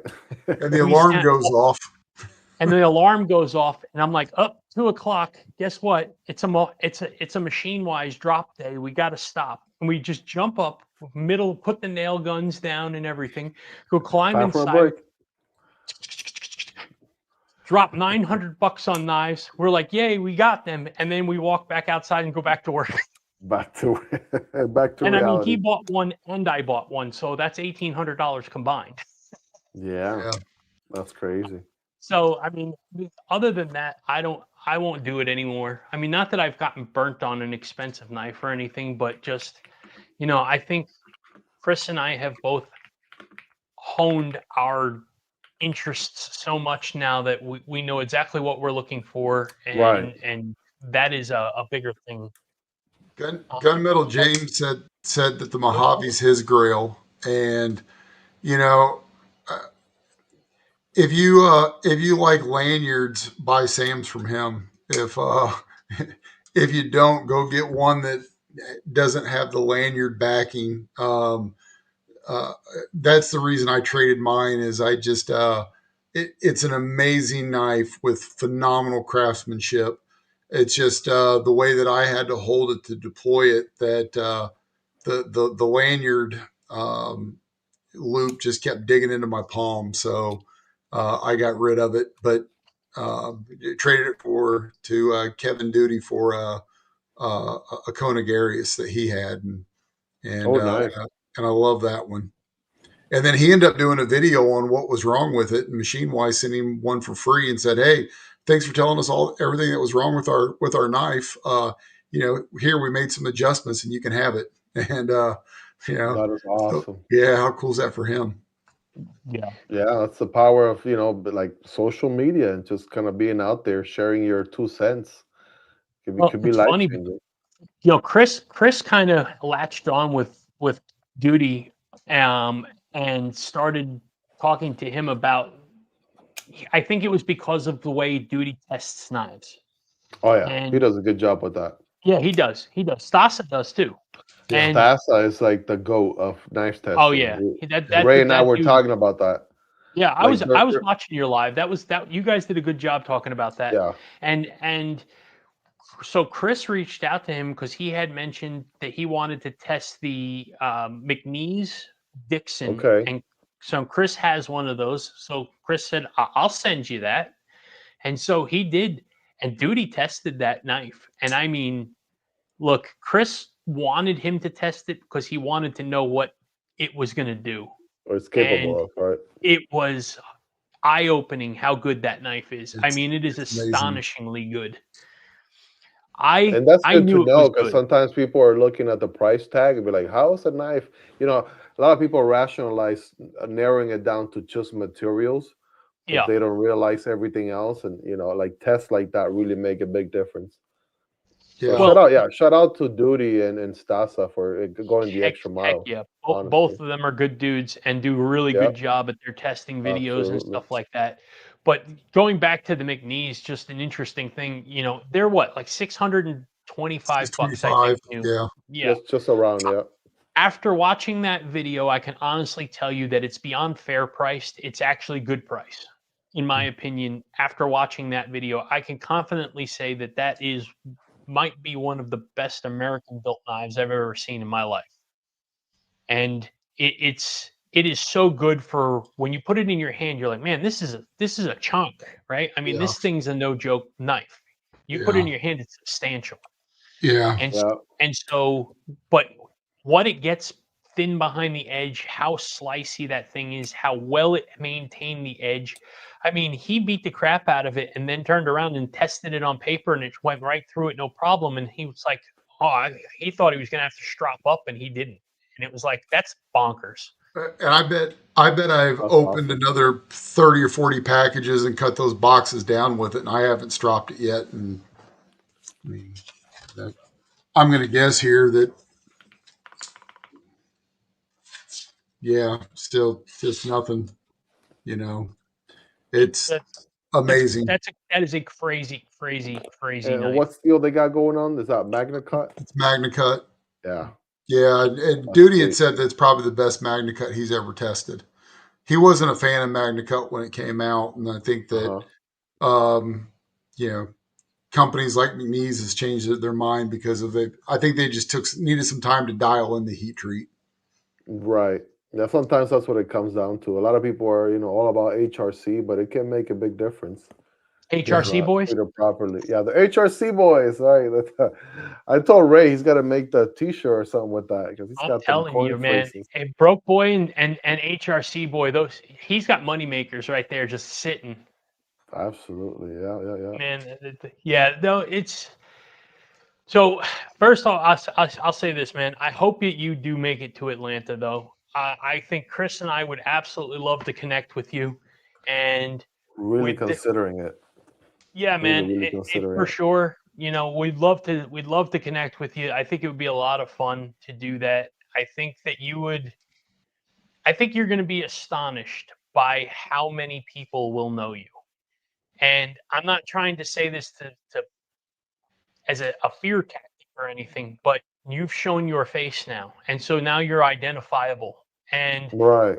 I can tell That's you that when we walk in, I mean, Cole has 22,000 subs. You have mhm. nearly 3 times that. So these guys that are walking around, I mean, people are jumping at these guys. Oh my gosh, it's Tri-State. Oh my gosh, it's Neves. Right. Oh my gosh, it's that. Okay, trust me when I tell you, it's going to be, oh my gosh, it's Miguel EDC. Yeah, That's gonna be crazy.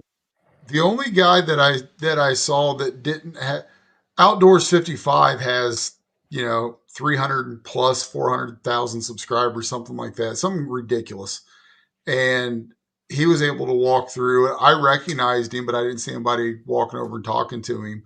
But it's interesting because when we met Jared, Taylor Martin was right there. Outdoors 55 was there as well. And, they shook our hands, chatted with us for a little bit. And, Sam's like, hey, you want to take a look at the knife that we're putting together?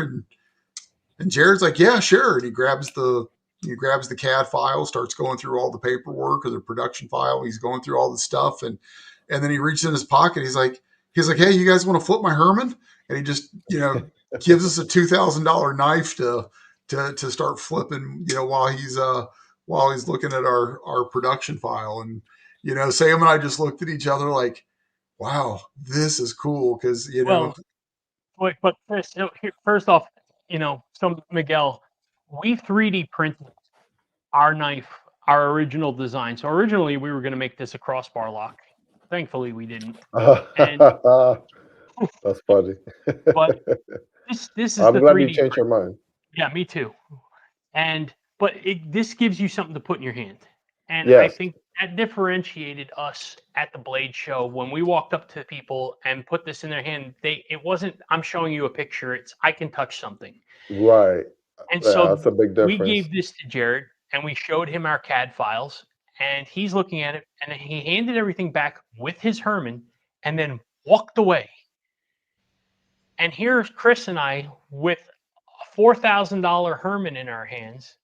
And we're looking at each other and Jared goes MIA. And I'm like, I don't know what to do here, but this dude is the most trusting human being I've ever met in my Right. I mean, at least you have enough collateral there. Yeah. Yeah. No, I mean, hey, we're honest people. We certainly weren't gonna Right, book right, it. right. But I mean, good night, Trish. Thanks for hanging out with us.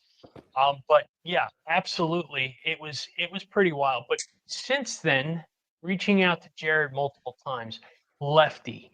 I mean, these guys have all spent an awful lot of time with me discussing the business portion of this, right? Right. It's I had people that can help mentor me, guide me through some of the pitfalls, some of the things to look at. You know, Jared said something which he wasn't he's correct, but he's not correct. And that is what he told me was be really careful when you launch your website because you're considered a weapons dealer now. And so Mm. cash apps, um, uh, sorry, The payment PayPal. processors, Okay. yeah, they don't want to, it'll go against their terms and they'll suspend your payments. Yeah. And so I looked into it, and basically because Jared has several used knives that he sells through Neves Knife Co. Right. He actually had autos on there. Those ones are considered weapons. We can still sell them Yeah. through that. Talking to Kevin Lefty, he was like, look, man, he's like, if they ever do that, all you have to do is send them a video showing them that it's not an automatic and they'll reinstate you. It's not a big deal. It happened to him a Okay. couple times. So it's like, That's okay. good to know. So it's having guidance from these people have been huge.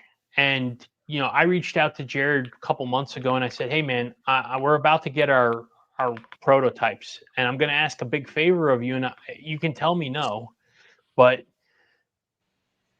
if Chris and I drive out to Chicago, can we take you out to dinner? I want to put this in your hand and I want to see your reaction the first time in person. And he said, yeah, man, we can do that. I'll pick a restaurant in a good, safe area.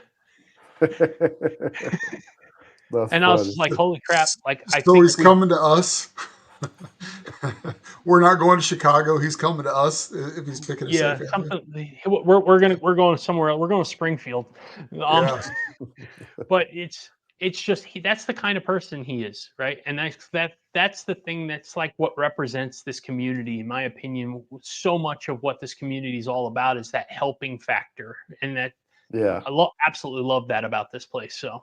Oh, without a doubt, I shared it in my giveaway video. I said that this community stands out because if you were doing any other kind of content, like card content or tech or whatever, I don't know if they have what we have, but it feels like what we have in the EDC community is truly unique. Everybody's looking to help out each other. Mm-hmm. Everybody wants to see everybody else be successful. And, we're such a minute little corner of the world, really. When you think about it, it's a great thing that we're all really helping each other and we're so united because, in a way, we're so small compared to so many other interests and hobbies out there. But kind of going back to the whole going to the show, I thought about going incognito before doing a face reveal. And I'm like, oh, this is what the show looks like when people don't know who you are. But I guess it's a little bit too late for that now. So, well, I would say this, man. So first thing is you have a great opportunity to talk to some of the other guys and latch on to possibly a company there that will help you out. So a lot of these guys get early access. Neves walks around because we will get him in the door. And Cole, Ray, they go in usually with Blade Bench. Yep. Yeah, so they'll go and they'll work their booth for a little while, but those guys are wandering around doing their content and all that other stuff, right? Of course. If you just reached out to a company, you're big enough now that you can easily get somebody to say, yeah, sure, man, here's a pass, come on in, hang out at our booth for a couple hours and you're free to go. And that would enable you to have some control, which is good, because I think that'd be important. Is that you have a little bit more control. Yeah. So I think it'll be an overall. Yeah. If I get a tri-state mustache, I can pull off the Cole. I think you can, man. We joke around because like we were saying earlier, he says he has baby hands. I'm like, I got baby hands too, so #baby hands. But it's gonna be pretty cool. Hang out with these folks in person. I already chat with them back and forth, on Instagram or whatever. But getting a chance to hang out in person, definitely going to be a whole different experience. And getting a chance to create very unique content around what's happening at the show. And that's probably also something that would be that's good something for the I'm channel. Excited about too in Texas, is spending some time, knowing that Casey's going to be there. I know I'm going to do a little content with him. Ray's going to be there. I'll do a little content with him. Neves is going to be there. Melissa Backwoods, who I've got to get more time with her. I would absolutely love to hang out with her and talk to her a little bit. Her story is inspirational, right? I mean, she is tough as nails, and I could tell you that I didn't know until recently that she was from Naked and Afraid. Yeah, she's won 3 seasons. 3 Yeah. seasons, not 1, 3 seasons she's won.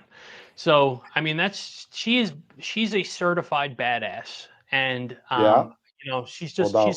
she's cool people. So you know, I think it's going to be a fun time. I wish Chris was able to get down there with me or to Texas, but he'll be in Atlanta with me. We're already booked up for Atlanta. We're ready to go there too. So you know, I hope you do hang out with us, join us. That would be really fun. And you know, would love to put our knife in your hands if we're not putting it in your hands before then. Which, you know, heck, if you had it up to me, I'd be doing it over and over again. But I rush things, so Chris has to draw the pull the reins back on me a little bit, like we talked about earlier. Yeah, So balance each You other know, out.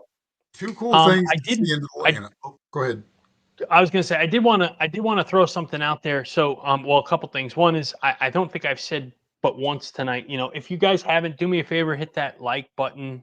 And if you're not subscribed to our channel, to Miguel's channel, subscribe to our channels. Check out some of our content. We've got lots of it.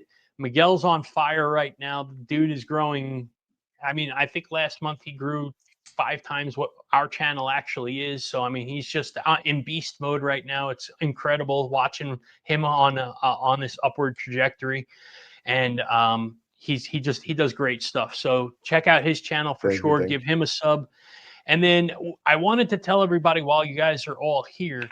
So Chris and I are about 10 days ish away from launching our website. If you go to, and I'll put it in the chat here, but if you go to wyvernkodiak.com, you will see that it's already in place and you can subscribe to our newsletter and things like that. So head over there where you have t-shirts on order. We have a bunch of hanks coming out, which you all have seen before. We've got more of that material on order, so we're getting more hanks in, and we're going to put those up on the site. We'll have those for sale. So really nice t-shirts and stuff like that. So if anybody's interested in grabbing one of those, we'll have them available. And then obviously news about the knife, news about, you know, what's future releasing, stuff like that. We're going to have a news page on there.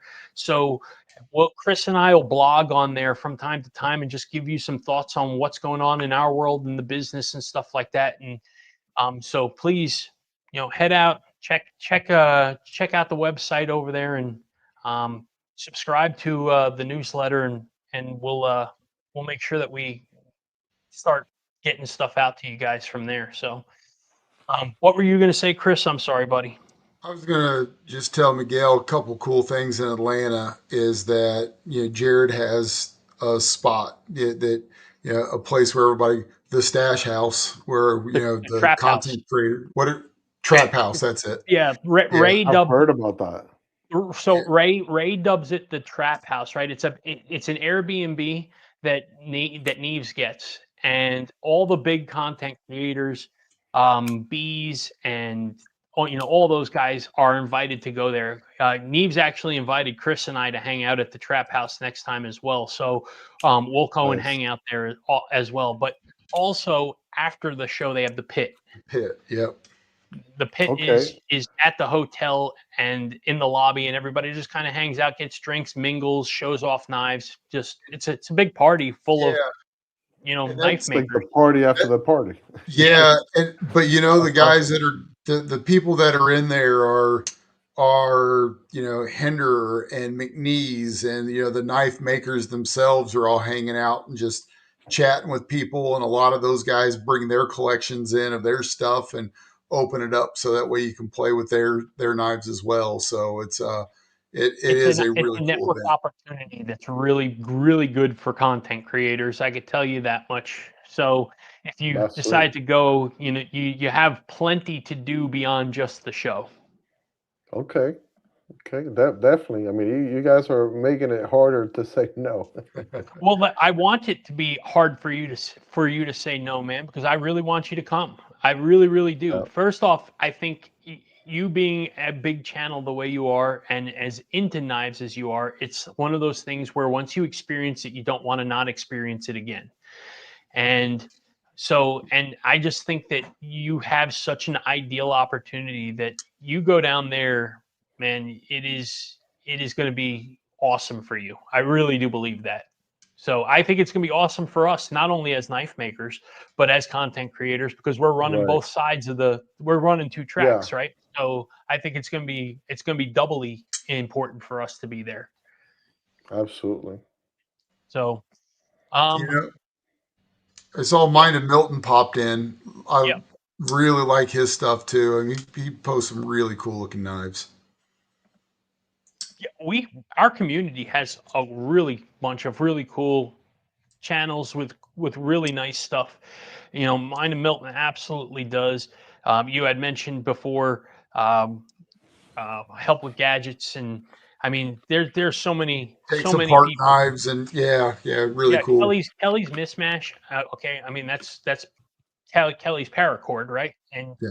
she's got some awesome stuff. She makes really cool things and very active in the community. I mean, it's almost like you can't go into a chat room without seeing Kelly hanging out in there too, right? So it's lots of stuff like this. So it's really cool. I do love it. Milton's collection melts my face, dude. Yeah, I'm looking at it right now, as a matter of fact. I'm like, whoa, just pulled off looking at the shorts.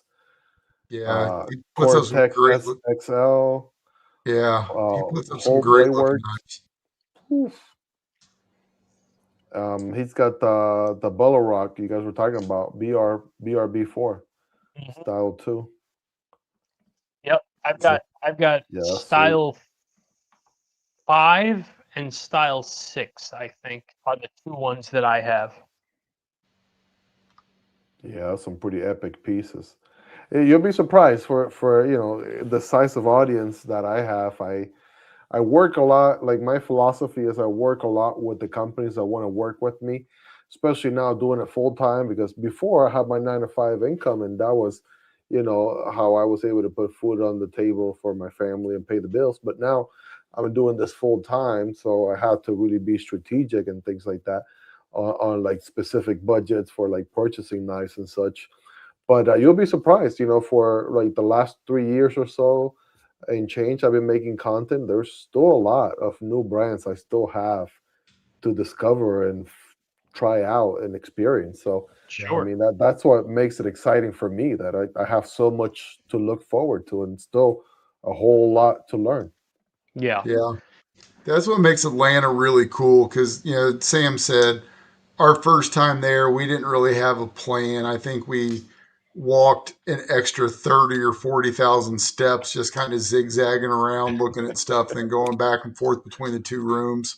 Yeah. But even the first time we went, we're like, man, we drove an awful long way and we got through this thing in like half a day.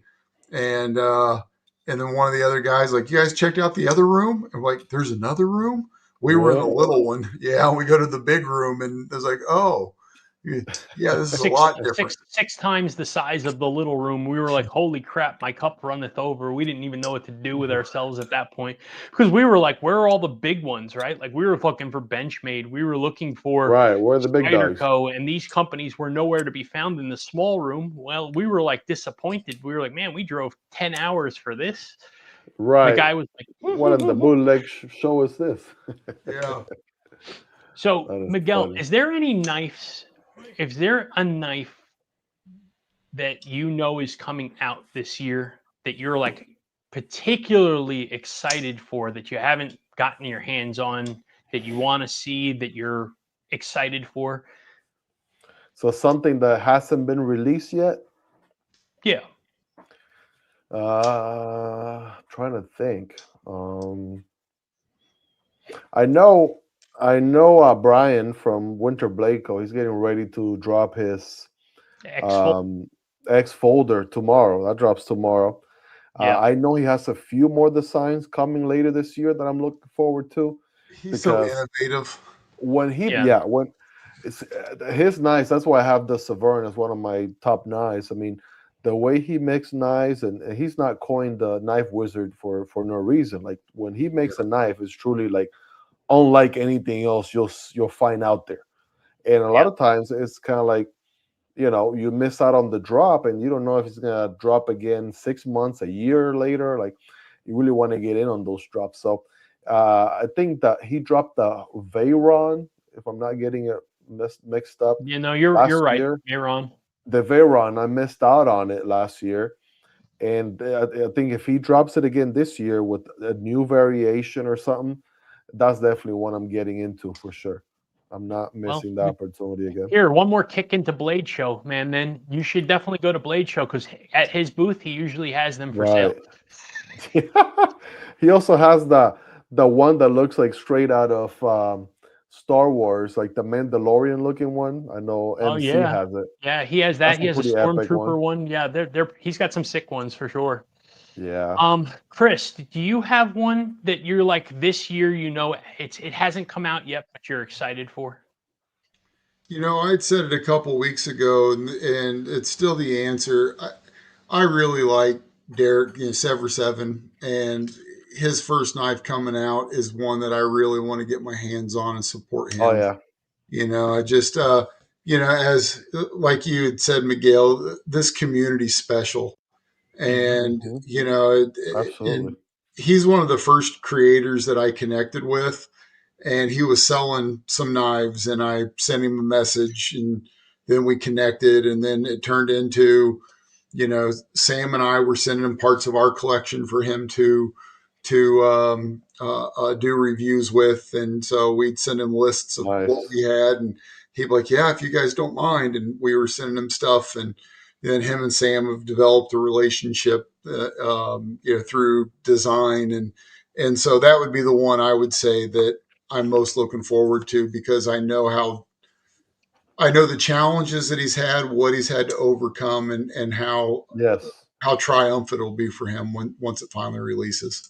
Yeah. What about you, Sam? Well, I'm very excited for Derek's knife. I can tell you that, obviously he sent the prototype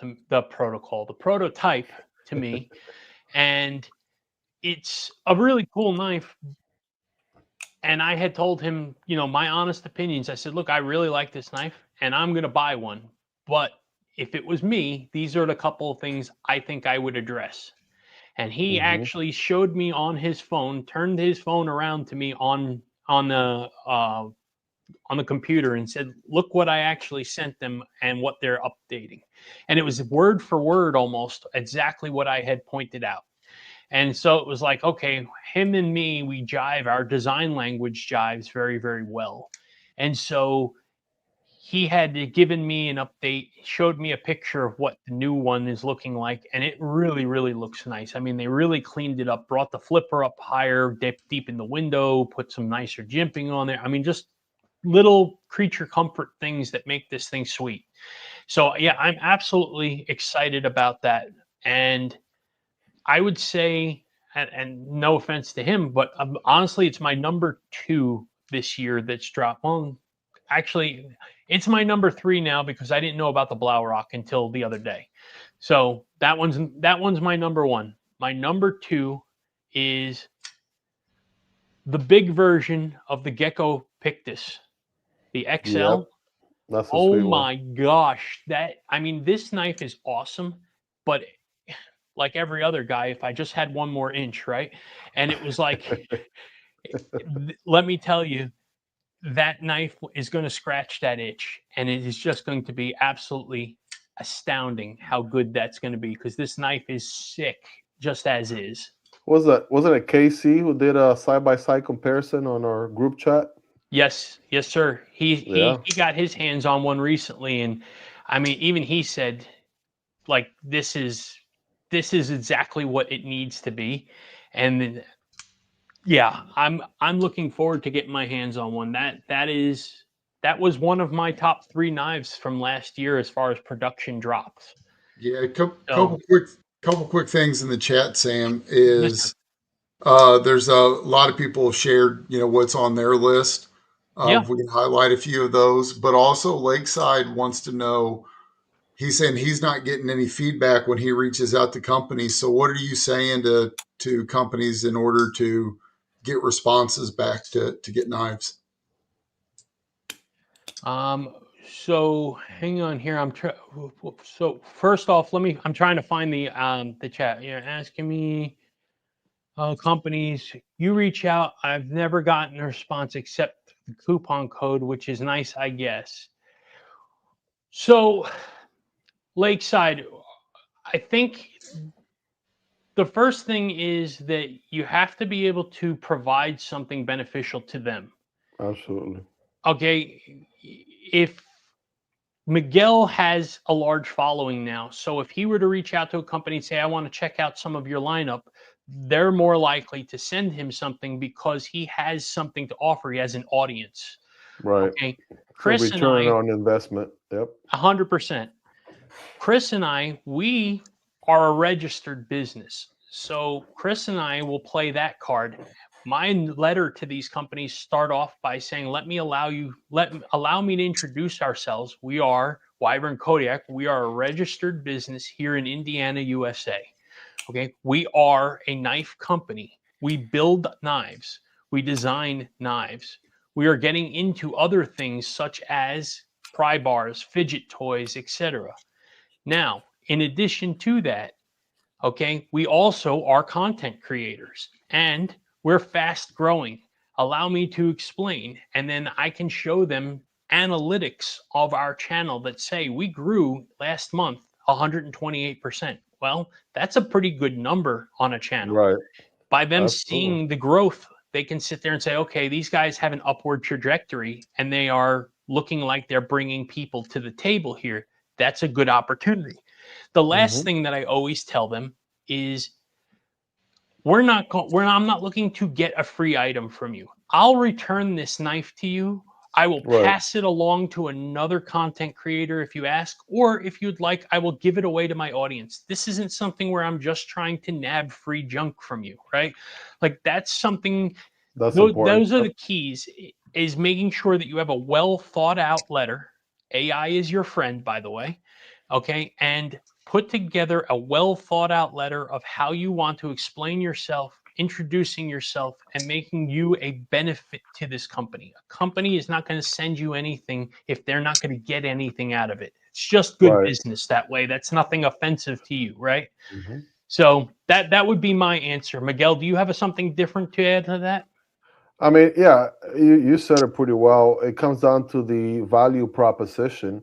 Mm-hmm. I told my wife all the time when knives show up at the door, I'm like, listen, if I was, your average Miguel from 4 years ago and I never went down this rabbit hole, knives wouldn't just randomly show up at the door. So the reason why they're showing up now is because I've been putting in so much work creating this content, building this community. The company sees that I have something to provide in return. It really helps when you focus so much on what you can give back versus anything that they can send you. And at some point, you're probably giving more back to them than whatever the price is of the manufacturing cost of whatever knife they may send your way. So when Yeah. that's the case, they'll be the ones reaching out to you instead of you reaching out to them. 100%. Yep. 100%. That's what good way of putting that for sure. I saw somebody ask, when is the Pick This XL drop? I believe it's next month. I believe they're actually going to have some at Blade Show. So we should be seeing them before Easter. So it's going to be they're going to be they're going to go fast. I think that's the one thing that I will say is be ready, because if you want one, be ready, because they're not going to last long. That is definitely for sure on that. What else here? You said there were some people that were talking about what theirs were. Yeah, what their anticipated knives of the year were. And you weren't alone. Dragoon, I think, said Severs is third on his list because he's still trying to get some 2025 stuff together. Yeah, yeah, absolutely. I mean, there is so much, there is so many out there, right? And I think that's something, we live in a crazy time in the knife industry right now. And Mm-hmm. that was something Chris and I were talking about last end of last year when we were doing our Knife of the Year reviews, and one of the questions that Chris had asked was, what is something that you noticed this year about the knife industry? And it was like every week there was a monster being released, right? And not only that, but companies like Vosteed and Kaiser, these guys were dropping them at such a fast rate, and every one of them was great. Yeah. So Yeah, it's amazing. The production quality is so good right now, and the processes to improve have been shared across the world at this point. And Right. yeah, I think that my my worst knife that I own that I've purchased in the last 3 years to be the best knife that I owned a decade ago by far. oh yeah, For for sure. sure. Yep. Without a doubt. Lakeside, same here, man. Let me tell you, my wife was pissed with the We amount of all went knives through that that, were I'm sure. showing up at my door, and I had nobody sending them to me, right? These were things I was buying. So Yep. every time that box hit that floor in front of my door for delivery, she was like, oh crap, $200, $300, $400. I was like, shh, don't worry We about it, honey. I'm working on something. we Let almost me had to cook. create a Let me company cook. PO box. Yeah, yeah, that's true. I mean, so and Miguel's right on this. You can't be discouraged. It is a time investment thing, and the tune changes when you start to see the flow go back in the other direction, right? I mean, we're not monetized. Our channel's not monetized yet. We're close. We're getting there, but at the same time, our business is starting to. We're starting to get money from affiliate links, and we're starting to see those types of things flowing back in. So now we're starting to actually see a balance in our books in a way that wasn't there before. Everything was out. There was no ins. Right.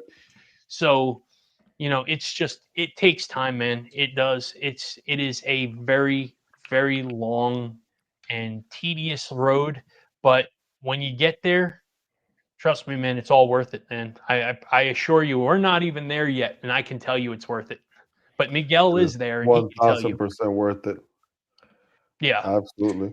because you get to do what you love every day, right? That's Yep. that's the thing, right? Do you really work, Miguel? When you put it together, they always say, "Do what you love, and you don't work a day in your life," right?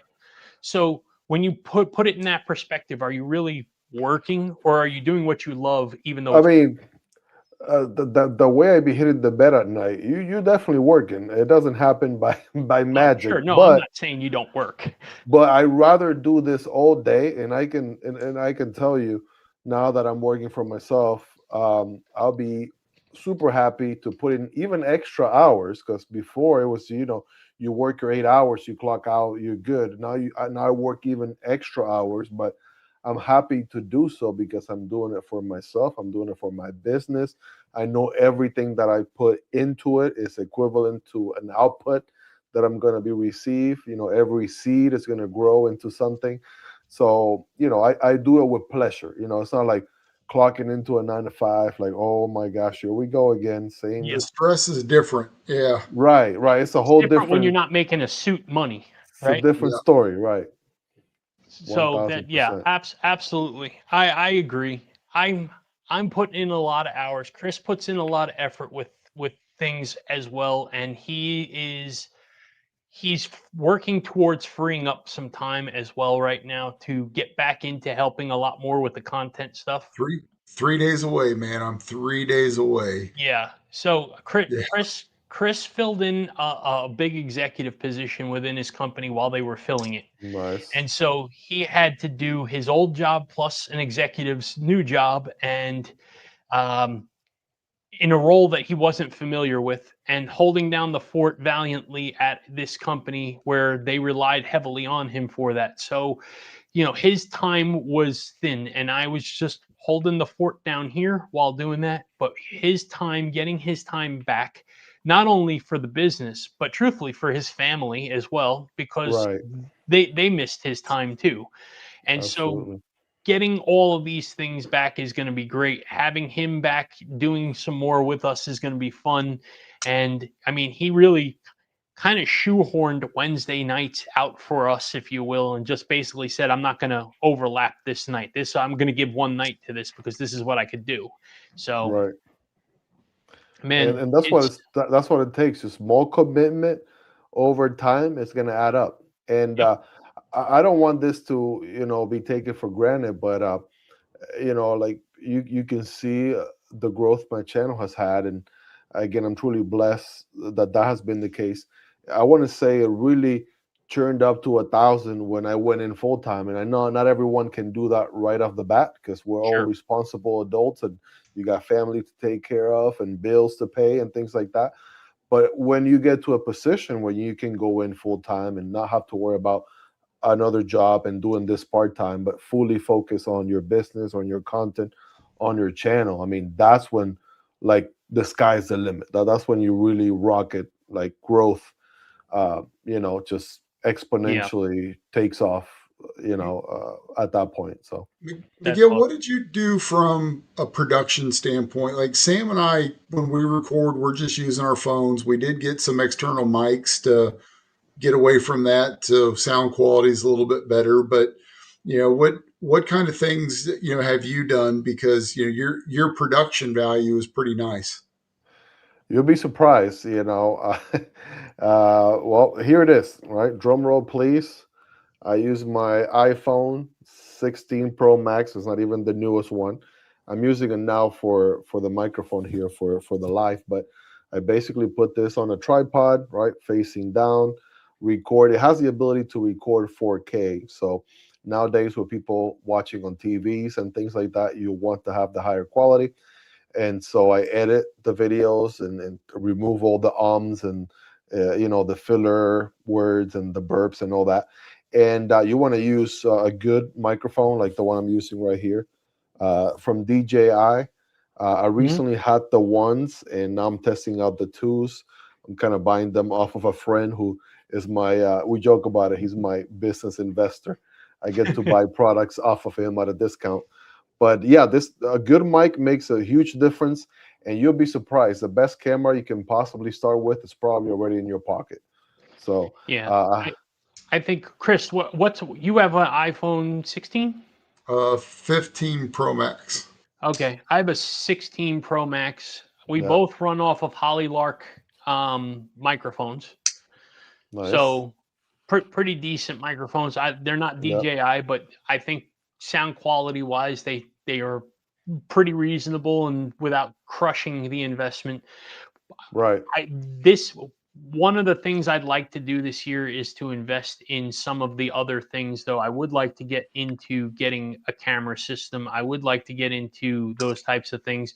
And truthfully, I've seen like the gimbals with AI and stuff like that. I'd like to try and rethink how I can use one of those to redo how we view content and do something other people aren't doing. I think that Okay. would be a cool concept to come up with. So it's all in the future plans, man. But not there yet. Gotta pick and choose what we're spending money on. Right, right. Just, little by little, Hmm. not trying to, do everything all at once overnight, but just, upgrade a little bit here, a little bit there. Maybe it's microphone now and, better phone camera in a couple months, whatever the case may be. Ultimately, I feel like the biggest bottleneck, if you are a content creator who edits their videos, like I do, then it's just the time constraint of sitting down and actually editing your video until hopefully at some point you could hire somebody that can edit them for you. But I'm personally not there yet. So I'm still editing my own videos, and that's a bottleneck because it takes time.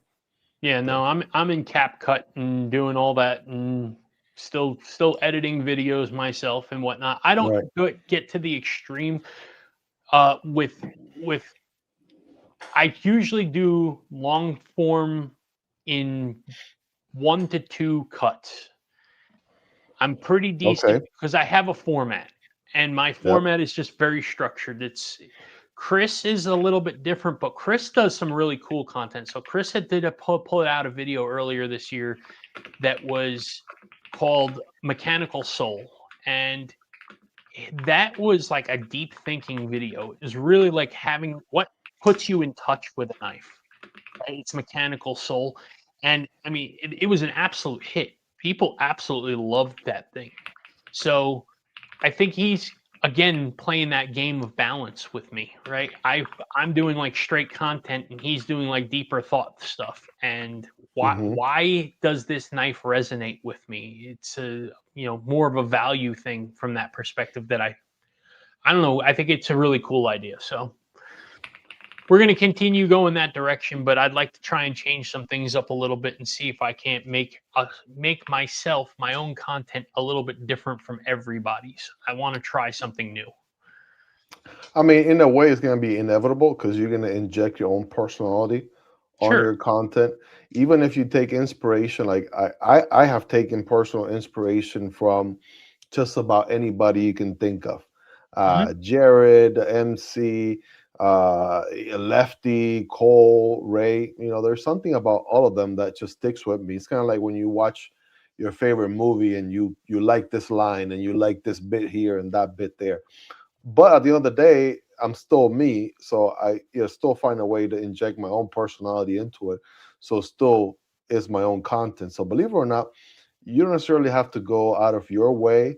Like if there's something that jumps out at you that you can do that makes you different than anybody else, go for it. But you don't really have to try that hard because you're already your person. You're already way different than other people. So that by default sets you apart.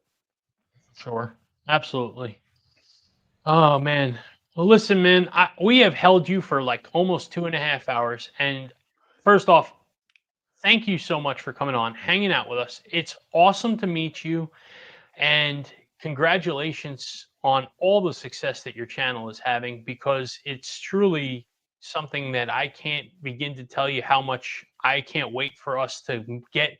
I'm certainly not counting at 60,000 right now, but I'm just saying getting over 1,000 and watching some of that growth go up and watching people like you and learning from you and talking to you about these things and learning from you has really just been super important. So thank you for that. Thank you for your time and giving time to us, our little channel here, because that's incredibly helpful and thoughtful of you for doing that.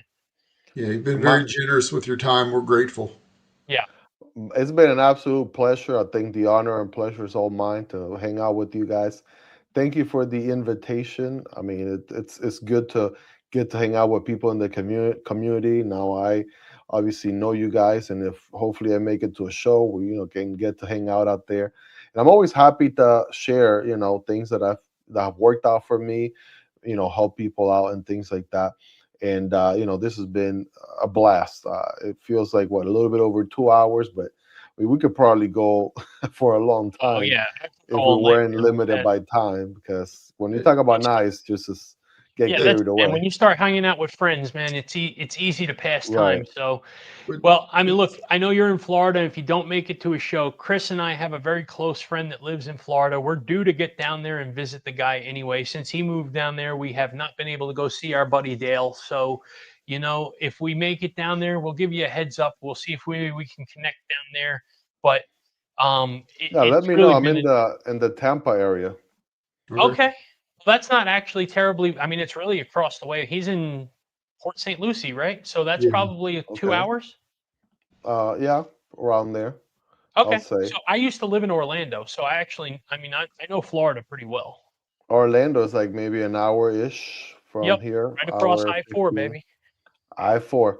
They say man, the joke with Orlando is it takes an hour to get from Orlando to get to Orlando. Yes, that's how bad traffic is. But I'll tell you this much, man. Do you know how much money I lost in Ybor City? Ybor City. I don't need to tell you where I was, but I could just tell you that that place was expensive. Yeah. People inside were more expensive. But a quick note, because this just came to mind. I thought about it when you were saying it. You're seeing your channel. You over 500 subscribers. Man, it's only a matter of time if you keep plugging in. What's great about having other channels to look up to, like I look up to, like say MC, Jared, Taylor Martin, Melissa Backwoods. The bigger channels have laid a blueprint that just shows you that as long as you show up every day or you show up consistently, success will come. And so it's just a matter of time. I maybe got a year or two head start, but you guys are gonna be here in no time. I just know it. Just keep showing up, keep doing your thing. You have a cool story. You're building a company at the same time, so you could make so much content, not just on reviewing gear, but sharing your whole journey as a knife company. I mean, the sky's the limit for you guys. So I'm excited for that. Thanks, man. Thank you. And I mean, other than on here, we haven't even really done a video of our knives yet. So, I mean, once we start doing that, I think once we start showing those, I think we're going to get a lot more traffic because people are going to want to touch to the story of that too, because we're unique. Nobody else has that. So I think it'll be cool.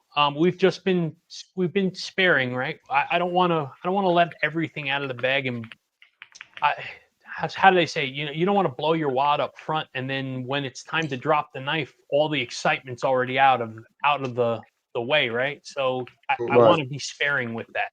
We can do a disassembly video and put a DLC blade on the Blur-Pinkle scales. Yeah. So we're gonna do something. We're gonna That's do what something. I want. I think maybe your hero. You guys can look at. And I think you mentioned Ben earlier. Ben Peterson with the whole NAFs. Like he's got his company out there, and he is showing how he's growing his business. And Did I tell him the story, Chris? Miguel, do you have 5 or 6 more minutes? Yeah, sure, absolutely. Go ahead. All right. So if you were to look up, so Ben did some blogs a while back, right? And I think he still does do some story writing and blogs and whatnot. And when I was first getting into the knife design stuff, I had found the story of. I sent it to you. Okay. Yeah. It was a story that said something like, "So you want to be a knife designer?" And it goes on to say, like, if you want to be a knife designer, you can't just show up with a drawing and expect somebody's going to make this knife for you. Like, you have to go through the process of glad handing all the knife makers and going through the process of meeting the community and learning what they want and this and that and the other thing. And so I don't know why. People, you have to be connected and know people. Yeah, you can't just sell widgets. So much that goes into it. So I turned around to Chris, and I mean, in my most bullheaded, stubborn way that is me, I turned around and I went, "Screw him! I'm going to show him that he is wrong, and I can't wait. I'm going to make a knife, and then I'm going to send it to him with a note that says, 'Screw you, Ben. I didn't do what you told me to do, and I still made it.'" Well, here's the thing. I then began to go to knife shows, glad hand all the freaking knife makers, go into the community, network like crazy, do all the things Ben was saying you have to do, but I was not even realizing I was doing it.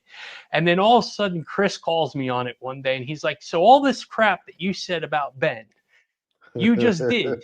And I was like, "No, oh shit, I did." Yeah, about that. I was like, "Damn it." So I told him the next time I see Ben Peterson, I'm actually going to tell him the story about it because I think he would get a kick out of it. I think so too. And, it's one of those things that, Sam and I know how to motivate each other pretty well. And nothing motivates Sam more than letting the hate flow through him. Like he'll go create something great just in spite of somebody. And so, that's where it came from. And so, it was pretty funny. I saw him doing it right away and just like, check, he did step 1. Check, he did step 2. Check, step 3. One more, and I'm going to let him know he's doing it. So ironically funny. It is absolutely hysterical. And Chris is 100% right. I will do something great because of that. And if somebody tells me no, somehow, some way, it's motivating. I get this crazy chip on my shoulder. I need to do something. And so that's just the way I work. I'm in telecommunications. Chris is in telecommunications. My specialty before am doing what I'm doing now. Before that, I was a network engineer that was heavy into cybersecurity. And my old company was a managed services provider that their network got hacked and held at ransom for $14 million. And my owner was going to pay the money. And I refused to let him pay the money. Instead, I told him I need 3 days. I need his black corporate credit card, and I need him to send everybody home. And he did not believe me. And I said, trust me on this. And I went to the photocopy machine and I photocopied my middle finger like this. And I responded back to the hackers, hostage takers, with a picture of my middle finger. And I said, you'll never get